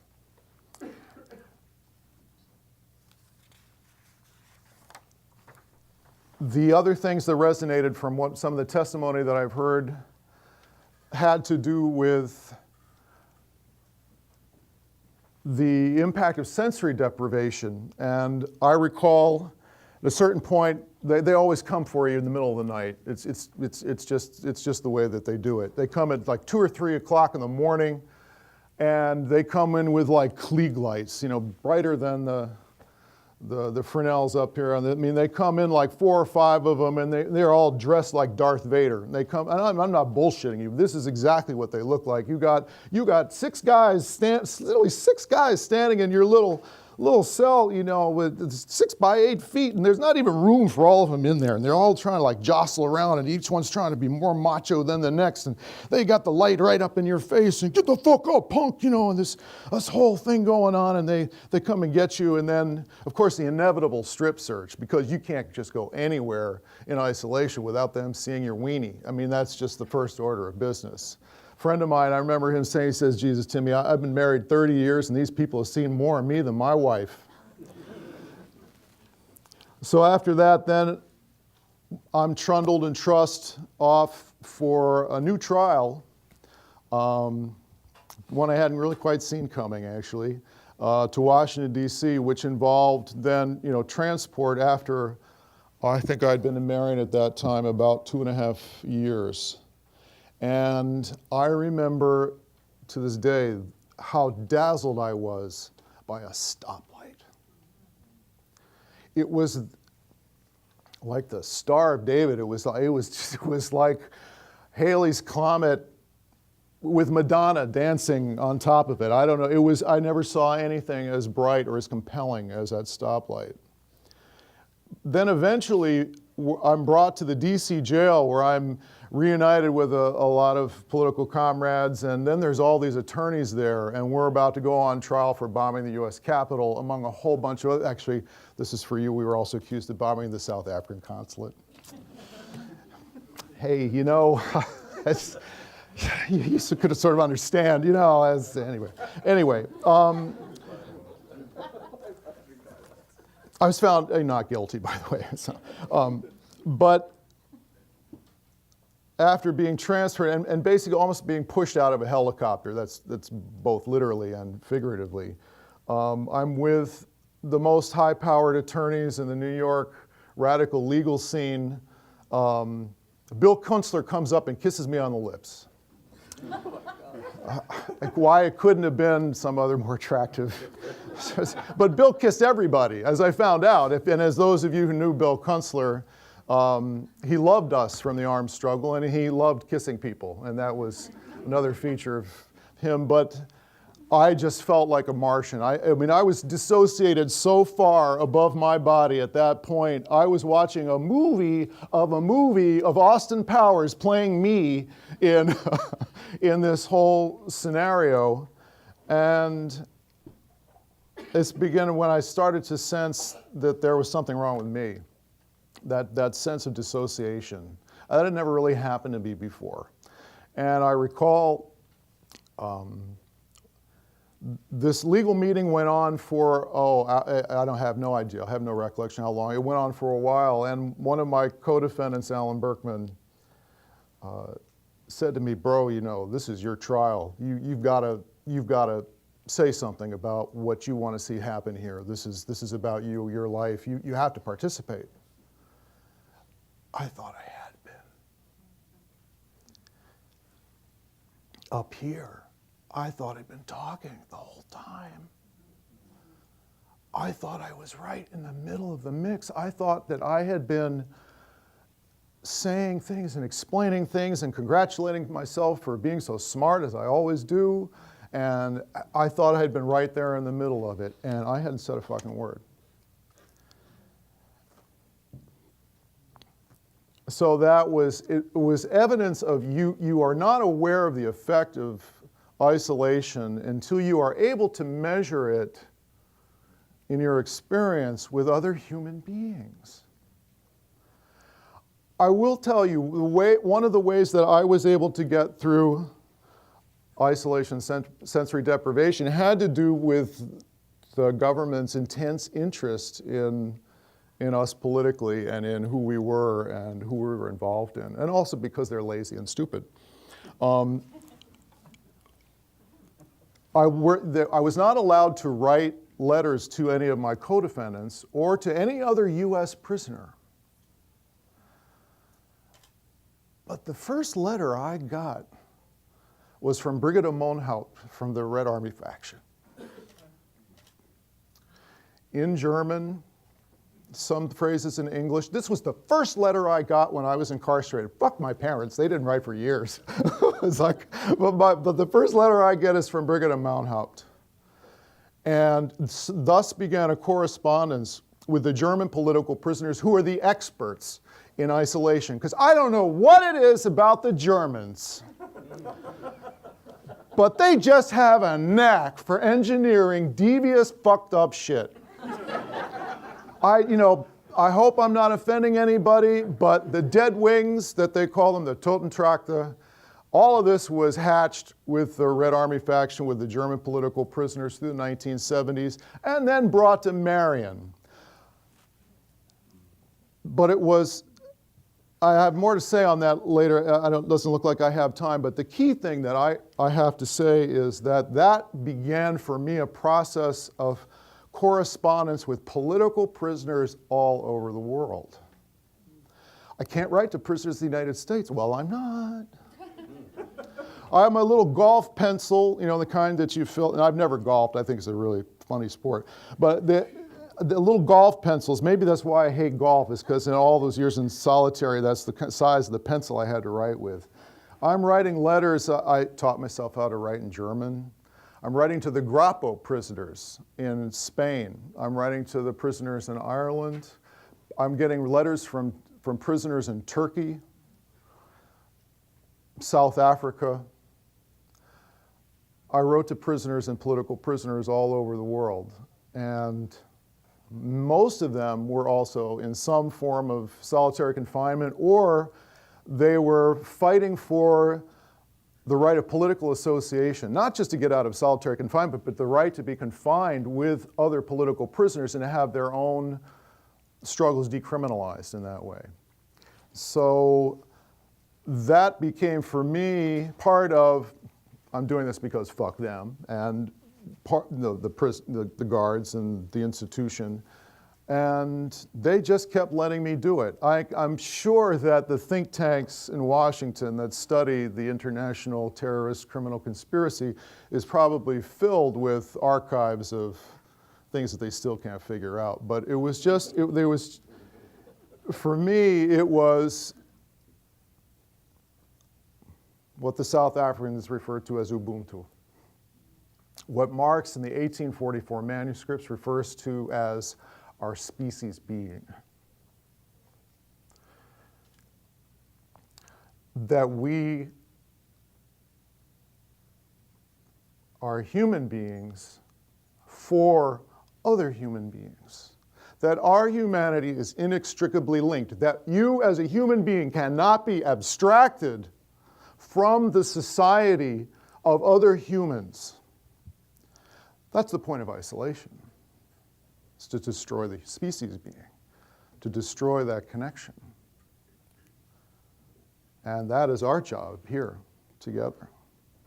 So that, like the institution of slavery, so that our generation that now holds slavery with this form of moral revulsion, that maybe our children or our children's children will someday look back upon this time and this country and the system of incarceration, the system of sensory deprivation and isolation with the same moral revulsion that we now hold for the era of chattel slavery.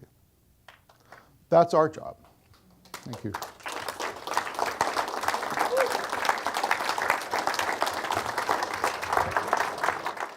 I don't know, there's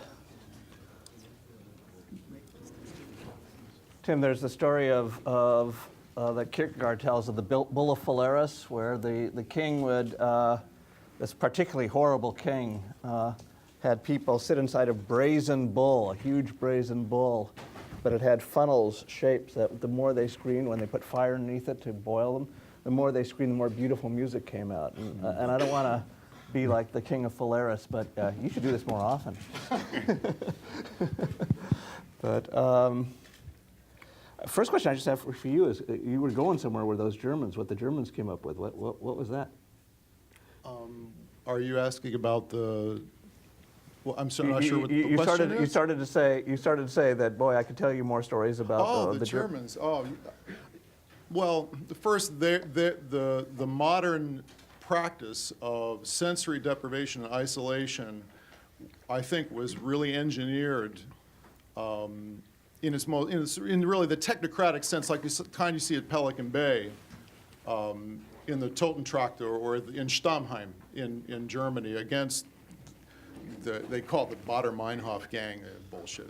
The Red Army faction was the name of the organization, and their prisoners, they tried to break through systematic isolation, and all of the research about sensory deprivation, in particular, as applied to political prisoners, was designed by them. I actually ran into the Germans. The Germans.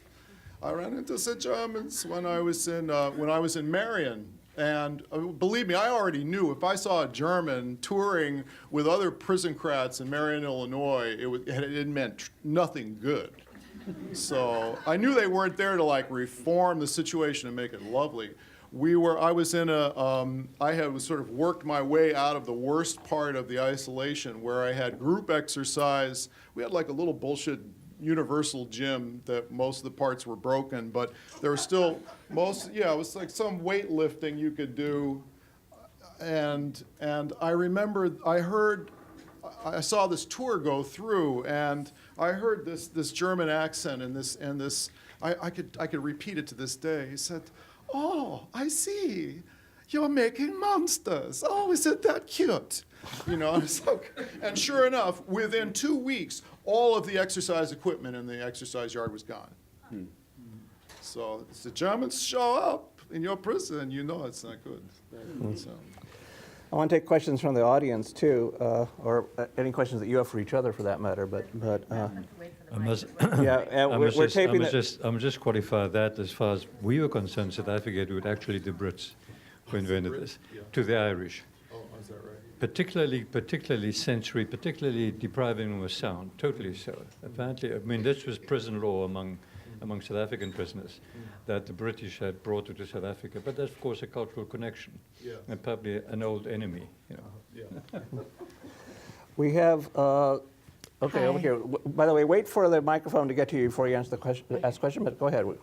Hi, thank you all so much. I'm so inspired. My name is Khadijah Britton, and I wanted to ask you, because I'm really concerned. I'm in a generation, I'm 35, and many of my friends are members of Occupy or Anonymous or are journalists or are otherwise politically coming into their consciousness that something is really wrong here. Many of my students have read Michelle Alexander's The New Jim Crow, and there is a kind of common consensus that this is the moral crisis of our time. But it is also a moment when we are under more surveillance and more legal surveillance than ever in history. And I wanted to hear what your thoughts were as far as coming together and actually mobilizing in a time when every little thing, I mean, in the video that you had made, there was the commentary that people were put into isolation just for reading a certain book. Well, now it's for tweeting a tweet. Now it's, and I'm friends with people in Bahrain, in Qatar, I mean, all over the world, and we're all kind of resonating with each other that this is more and more of a reality, and that being a journalist really might be a death sentence. So I wanted to hear your advice or your thoughts, because I don't want to look back on my life and think, oh, how stupid of me to have done that. I want to think of myself as having done the right thing, but not with that self-loathing. And I know we're all only one little piece, but how do we kind of take that action with enough noise, right, together, so that we don't end up these silenced individuals? Okay. Thank you. Maybe. Do you want to have another take? Go ahead. No, maybe I should just qualify that to a certain extent. When I said I was loathing myself, how could I have been so stupid? I think it was a perfectly normal human reaction, because all of a sudden you're thrown in a situation. I know as as my comrade on the left explained a little bit earlier on, you do try and prepare yourself. I'd also been, including being involved in teaching, which I thought was a fair amount of wisdom to Black Panthers who ended up in Paris after coming via Algeria, from Latin America to Algeria, and I'm supposed to tell them how they should behave. This is before I went into prison. What they should do if ever they get caught, and how they should think about themselves and think about the struggle, etc. Of course, these things are true. And I don't think the one thing invalidates the other. What I try to suggest is that I think that the human being, when isolated, cannot, however well prepared you may be, it's unpredictable how you will react. I think you try to keep the form. Obviously, you try and keep the form. You try not to give away. You try and fight back in whatever way is possible. But you still keep on asking. This is perhaps knowingly induced by those who put you there. They do provoke this kind of a split in yourself. You question the very reason for your existence and for the validity, your valor as a human being. Are you fighting back strongly enough? Are you not compromising too much, etc., etc.? And you're the only person that can resolve that at that particular time, because you have nobody with whom to talk it through. No handbook will help you. You're not allowed to have any handbook. You're not given time off or time out. They don't say, okay, you can go home for the weekend and discuss it with somebody who's been there before you, etc., etc. The second part of your question, I think, is very important. You were mentioning something that I thought, or two elements which I thought were very important. One is this notion of developing international solidarity and learning from other people and realizing that what happens to other people is very much the same as what happens to people here. I think that's a very, very important remark. I think it's also a way in which globalization has been turned around against those who think that this is the solution to keeping everybody in economic slavery and to make of everybody a consumerist addict. I think that if we find ways of turning it against them, and this is one example, this international solidarity, which needs to be revived very strongly, because let us not fool ourselves. The bases for international solidarity have largely been destroyed. We do not have, as we used to have in the 1960s, 1970s, strong union support, for instance, that would reach right across borders and be involved and be concerned about what's happening elsewhere in the world. One could turn the tables on, for instance, America and say it's fair enough that Obama would be in president for 4 years, and one of the reasons he was elected to be president was to put an end to Guantanamo, to put an end to American exceptionalism all over the world, to do something about the banking system, about the so-called market. He has not done so. One could also say, by similar means, that perhaps the resistance has not been strong enough. I'm often reminded of something that happened in Spain, the Indignados, which is perhaps something like Occupy Wall Street, except a little bit earlier and perhaps far more widely spread. How did it come about that a whole generation of younger people are at the same time so involved and so concerned about what happens to their lives and what has been done to them as people and to their people and to people all over the world, and yet be so totally apolitical, depoliticized, apathetic, that the result, and they must have known that this was going to happen, the result of the occupation of all the main squares all over Spain and being out in the streets and camping there for weeks on end, etc., was that the rightist party would sweep the polls and would come in. Would that be a solution? I'm not suggesting that one shouldn't have done, I'm not suggesting knowing even that that was going to happen, one should not have been involved, but somehow we've lost the tools to a very large extent. I'm not sure that it's going to mean much or be very effective to go back to what existed before. There are some things which are very important that used to exist before. When I alluded earlier on today to not wanting to put whatever happened to me within a political context, it's because I assume that you know what the context was and is. But what I can also tell you is that, for instance, now, 20 years down the line, and there are many people like me, and you can talk to many of them will not want to admit to this, because I think we are so hurt and so wounded and perhaps so ashamed. We have not solved the problems. What's happening, for instance, in a country like South Africa at the moment has not solved the problems. We have a situation where the man who was at the time of the transition the Secretary General of the African National Congress, and before that, the National or the Secretary General of the National Union of Mine Workers, a struggler if ever there was one, is now one of the richest people in the country. He sits on a board which is on the London Stock Exchange, Lonmin it is called. They're the owners of the platinum mines that have killed 34 people. The police killed them a few weeks ago, the Marikana mines. And he wrote a letter which he thought would not be made public, as in his capacity as a director of this mining company, which pays him to somehow justify what actually happened. His 47% motion, was that his 47% moment? That's right. That was his 47% moment. And he's, by the way, going to go up in the upcoming National Congress of the ANC next month on a ticket with Jacob Zuma as his vice president, playing politics because, it will steady the transitional period. So we are worse off than we were before. And it cannot be said that there was more than a century of struggle involved. We're talking of generations of people. We're talking of people who died in exile. We're talking of people who were tortured, who were killed, who were hanged. And yet there we are. So obviously the problem is far deeper, is far more entrenched. And we need to sharpen our perception of this and continue and find new ways of combating, including revalidating the forms of struggle that we had before. I want to come back to talking about solitary in a second, but just one quote that I thought you'd appreciate, Brayton, in this context, from William Morris, Dream of John Ball, 1886. Men fight and lose the battle, and the thing they fought for comes about in spite of their defeat. And when it comes, turns out not to be what they meant. And other men have to fight for what they meant under another name. 1886. Another question? Let's see, over there, can we get the...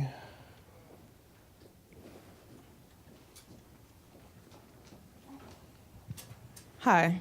I'm currently a final semester graduate student at the New School, so I'm a bit radical myself. I'm in the urban policy program, but I'm currently working on my master's capstone, and it derived from what I can't seem to get over, that regardless of which event that I go to, whether it's uptown or downtown or in a small town or a big town, that the audience never seems to look like the population in which we're trying to serve or collaborate with, right? So maybe last year I went to go see Michelle Alexander. I've seen Angela Davis talk, Cornel West, and the audience uptown is usually black and brown, educated, formally educated people or conscious rebels that are on the ground and grassroots movements. And then when you come downtown, it's usually kids from Columbia or the New School, and we're really smart and we've traveled all over the world and we share some of the same literature. But I never really see like disconnected youth within the conversation or within the space. And so my master's capstone is about how do we engage and incorporate disconnected, in particular, Black and Latino youth in the movement to end mass incarceration and in the dialogue.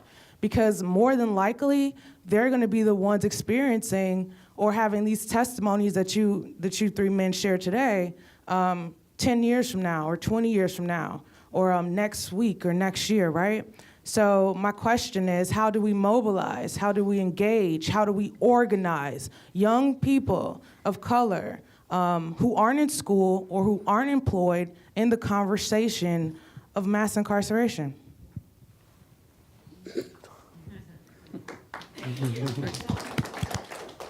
I don't know why I knew you was look at me and want me to answer that question. Yeah, I'll start with you. Anyway, it's a tough question, I must admit. How do you engage? I understand I appreciate the question. Thank what you're saying. I appreciate that. I noticed too that there is not a discrepancy, but there's not a great influx of people of color or Latinos at certain events. And I don't know what to attribute that to. I don't know the dynamics the phenomena that causes that, but I do believe that I think economics perhaps play a role in it. Perhaps some of the same thing that this lady spoke about earlier with regards to journalists and how they might feel, how,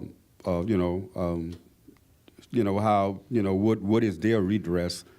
I think somehow we have to explain and get youngsters, get people to know and realize that the significance and the importance of what we are doing, and that it can really impact and affect them. And I think we have to go back to, with regards to prisons and with regard to struggle, I do believe we have to go back to the church house with this. We have to go back to the school with it as well. Again, and I always go back to, if we are in some type of depression or some type of economic or slave type situation, I do believe this mobilization of the church, getting the church behind us, is very, very important. And that is happening now more and more and more. We managed to get the legislative branch and some other people behind us, and lawmakers and the man media and so forth. And so the church is another group. And I also believe this. Maybe we have to go back to soapboxing. Since I don't know if you're for it or not, but if it's really that important to you, I'm not saying that I'll probably get on the box and do any soaping. I'll continue to do what I do. I think, I'm sorry, but I don't mean to sound condescending, but I just see the world as my stage now, talking about oppression, talking about injustice, and what needs to be done. But specifics like that, I do believe this, and I know I'm taking a long way to answer your question, a roundabout way there, but the truth is there is no set answer to it. But I do believe we have to keep doing what we are doing. I think, we could talk about education or re-educating, but I think that we have to go back to the church. For some reason. Have you been giving talks in churches as well? I have been. Recently, I have been. Well, not recently. Actually, I have been giving talks in churches. And I think that is a good thing to have some sisters saying amen to something that, of course, I love it. These are things that I think we have to, because this is what, I do believe this, in spite of everything else, I do believe this, that the system, the American system, the American government, I think they recognize the voice of the church can push it way through the House of Legislature, through the chambers of Congress, through the executive branch of the of the administration. I think we have to use every approach that's necessary. Do you every speak method. only at black churches, or do you speak at white churches too? No, I speak at black, white, green, gray, blue, purple, or whatever. The purples must be great. Purple is good, royalty. But yeah, I do. No, it's just not. And my message is simple, and it's the same. We have common ground. It doesn't matter. I try not to put color on it, but it's kind of hard. We don't live in a colorblind society. I try to make it a reference to the point where we are all in. I am telling you, because let me tell you something. During slavery, they used white folks up pretty bad because they only had a few 100,000 on slaves, 4 million slaves, and the rest of the whites was living in dire economic straits.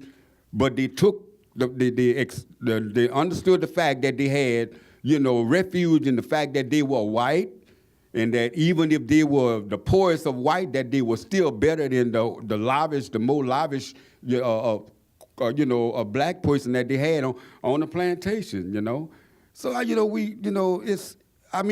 are a lot of factors that we have to consider in the equation because this is a struggle. It involves everyone, and I am telling you this, that at some point, we are headed toward an amalgamated society, whether people accept it or not. I know this is some talk that people really don't want to get off into, but when I say we are going into an amalgamated society, it ceases to be black and white. It's going to be a brown thing, and I'm telling you.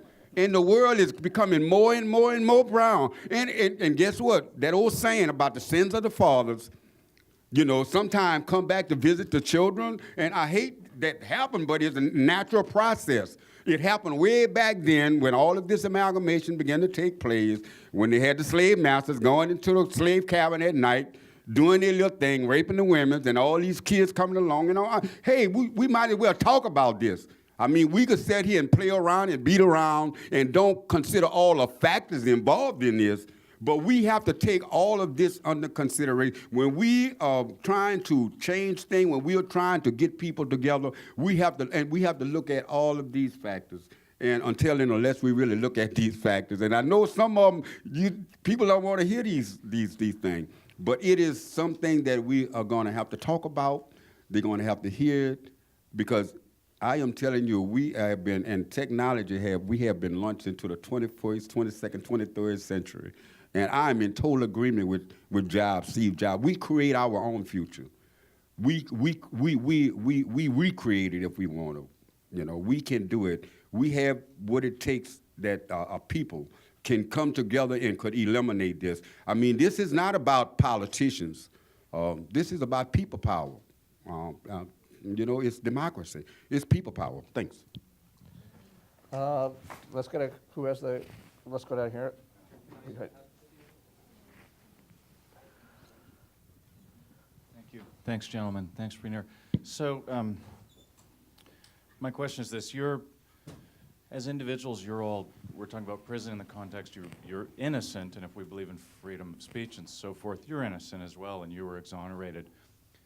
What about for criminals that really, for sure, did heinous crimes? Do you think no human should be in solitary confinement of any nature? That's a good question. Though I would like to answer this question in conjunction with also addressing the sister's question on the back, too.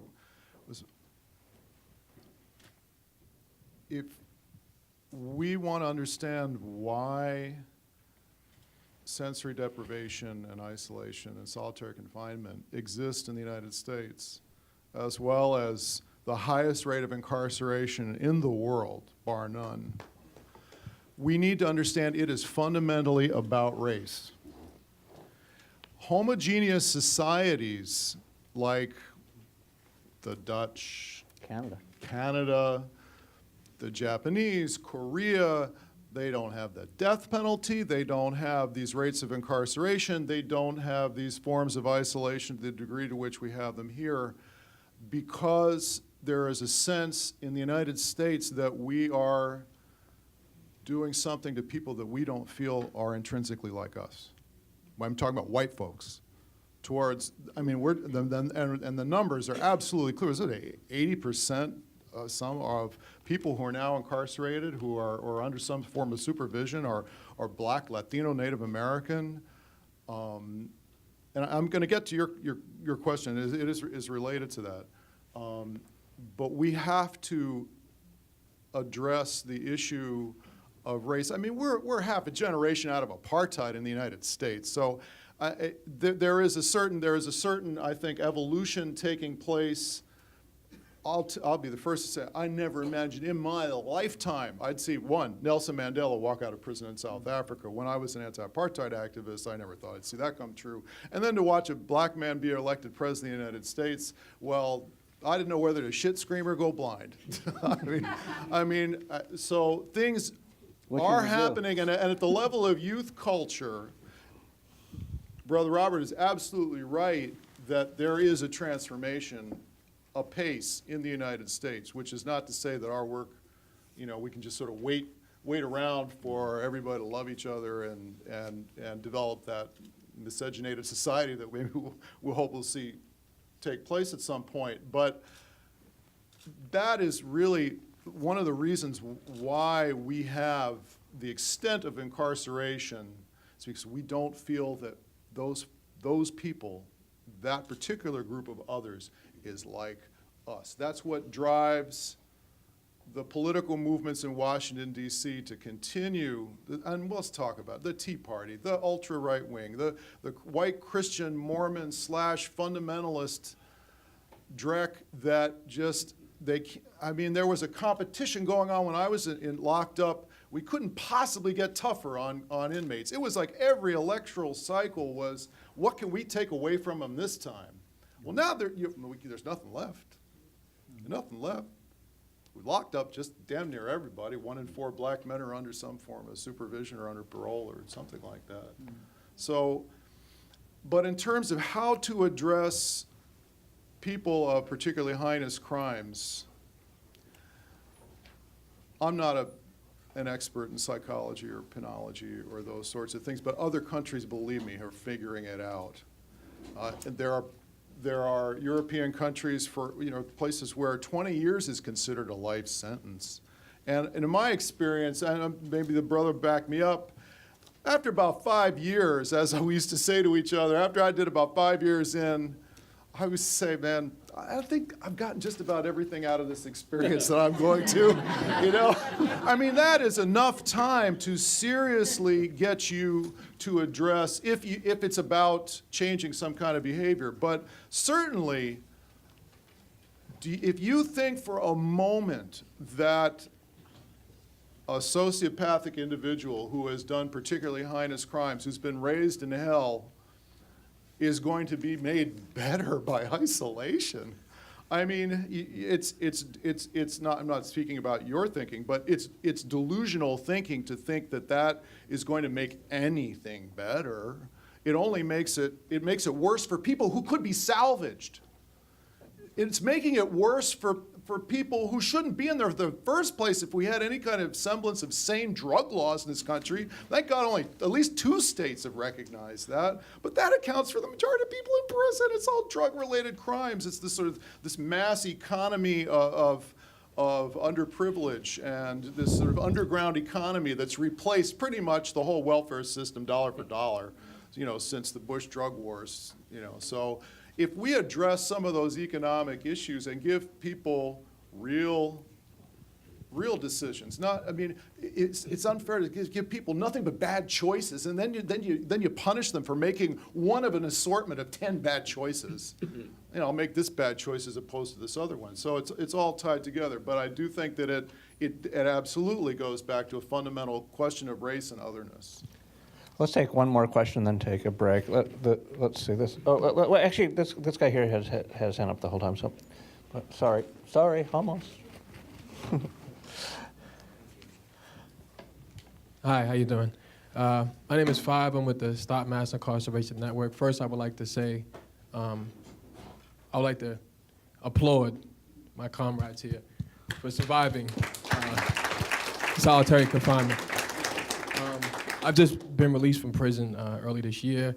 I've done 5 years in solitary myself, a total of 12 years incarcerated. I was finally released when the officers was locked up. They locked me up. To be summoned, to put it to a sum. I wanted to actually comment on 2 different things, if possible. One, solitary confinement in no way works anyway. I did 5 years in a box. It's nothing but torture. It has no way any mental upliftment. It has no reprimation of crime back when they called it penitentiaries, when we was given penitence for our crimes. Now it's correctional institutions. It doesn't work. It actually does more damage. The fact that prisons are replacing housing is the only thing that we actually invest any type of profit or money into is government forms. It's a money-making industry. When I say who's Bob Barker, people, normal citizens would be like, oh, that's the guy from Price is Right. For me, it's the guy who invests in prison and who makes mattresses and shoes and food and one of the major owners in prisons in America.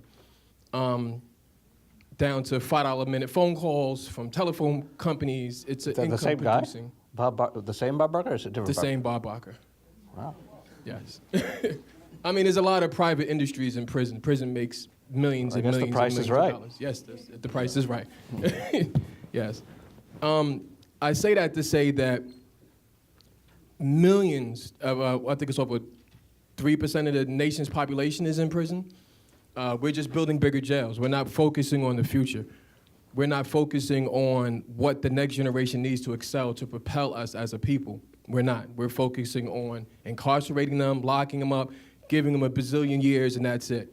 As far as connecting what the sister said to the youth and why the youth don't come out to these events or to fight solitary confinement is because too busy being victimized. we're too busy feeling the effects of what the inner communities feel. My question to you, gentlemen, is how can we continue to fight when it's a system designed to fight against you? What is the suggestions you have for people who don't have personal experience? Because I'm going to fight until I die. We're going to talk about that in the next section, but do you guys want to say anything before we? There he is. I'll give you a break. Wow. There's not much solidarity here, is there? No. I got your No. back. Yeah. No. I think I would like to say it's going to sound like it's a generality, but three things I've learned. One is that one does not resolve a problem by eliminating the other. This is really the realization, I think, which saved, to some extent, for the time being, for a limited period, unfortunately, because it didn't resolve the deeper underlying problems. I'm talking about the South African situation, when it was recognized that the solution is not going to be by eliminating the opponent, by killing the opponent, or by locking him up. It could have been a rapport de force, in other words, a power relationship that made it unprofitable to continue doing so. But even so, that is important. Even more is the case, one does not resolve a social problem by putting it out of sight and having some people do the dirty work, as it were, of isolating the criminals. And I'm not addressing the core question that you raised there, that some people are perhaps so dangerous to society and to themselves that something has to be done. I don't think that needs to be done is isolating them necessarily.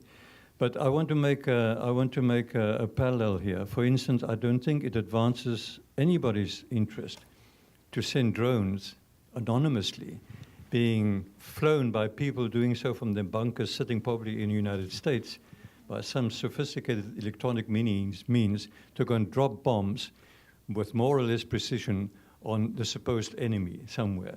Because that raises all kinds of questions. Enemy by whose definition? Dangerous even by whose definition? And who gives one the right to eliminate that supposed enemy, particularly if it's done anonymously, when you cannot be held accountable? To return to your question, I think a beginning would be perhaps to understand the real causes of the system that you refer to, that which underlies it.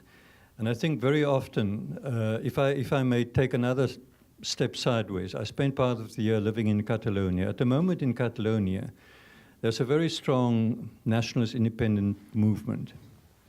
Things are bad, economically bad, politically bad, socially particularly bad. People have lost their jobs, etc. And the majority, it would seem, of the people think that by reviving this strive for independence, for Catalan independence, that would resolve the other problems. Of course, it's not true. They don't sit back for a moment to recognize, for instance, that those who are the strongest protagonists of Catalan independence are the very rich, who have their money out of the country already to start with, to allude to the system. If we don't recognize that it is to the profit, to the benefit, to anonymously those at the top to repress and oppress others underneath them, well, we don't develop the means of understanding. We cannot develop the means of fighting effectively. That's perhaps a very sibilant or a very soft answer, let me put it that way. But I do think it's important. And in other words, I think that it is important to recognize where the real problem in our society lies. In Europe, as in Africa, even more so, let's not even talk about Africa. But in Europe, which I think people are more familiar with here, there seems to be no connection at all anymore between huge amounts of money, which is there, which is running around, and the fact that people are literally scrounging around, the majority of people, in dustbins and on street corners begging to try and make a living of any kind whatsoever. What's gone wrong? Why is it that the majority cannot exert pressure through the existing mechanisms on that minority who are manipulating everybody else? Glad you settled that. Well, I actually I just want to say one more thing. I sat here today and I heard a lot of people giving as we would say, hypothetical situations as to what they would do inside of solitary confinement. Solitary prison, period, is for no man, but solitary in itself, something a lot more destructive, physically, mentally, spiritually for some. For some, they find spirituality. That's what the strength that leads them out. But it's really not, you can't make enough hexaglons. You can't read enough after you've rewritten the dictionary, after you've gotten every book from law library, after you then went through every origami book, and that's still just your first year. You leave your slot open, you get another 6 months. You can't understand the abuse. I've seen neighbors with disorders and disabilities and seizures. No, let him die, and he dies right in the cell. I've seen cage fights on Rikers Island, inmates stabbed in cages where they're supposed to be, because you go from your cell to your cage for rec. It's like dog kennels. Seen inmates bleed out, die. It's a million stories. But what I say for those who don't know and understand, you don't leave out any better. It's only damage. Yes, there are heinous people there. There's people you wouldn't want to see free. But there is no reconstruction of that individual inside of solitary confinement. And the target is not in this audience today. The target is being harassed with means of mass incarceration, down from stop and frisk all the way until just straight police abuse. It's gonna stop with only everybody together knowing that morally it's wrong, that it's demeaning. Thank you. Thank you so much. So listen, we're going to take a break. One thing, just before this break, something you need to know is that our friend Robert here, coming out of prison, has started a fantastic factory of making delicious pralines. This is the solution to all of your Christmas problems, and he is going to be out there selling his book. What do we say about books? Buy books. Buy books there, and buy his book, and buy his pralines. And one other thing, on another note, Quincy, is he still here? Quincy, hey, he's gone. Well, look, there is Quincy. Well, maybe, yeah, the paper that you give, oh, there he is. Okay, Quincy. Look, maybe you might want to, the paper you gave me with regards to Russell, I've lost that. I don't have it. I thought I had it in my deal, but I need to point that out at some point. Why don't we start with you at the next section? But what I want to say is come back. We're just going to break for 15 minutes, but we're then going to talk about what needs to be done and what we together can do. So that'll be the focus, including the UN rapporteur, special rapporteur for torture. We'll put this in an international context. Thank you. Seriously, this is great. Thank you. Thank you.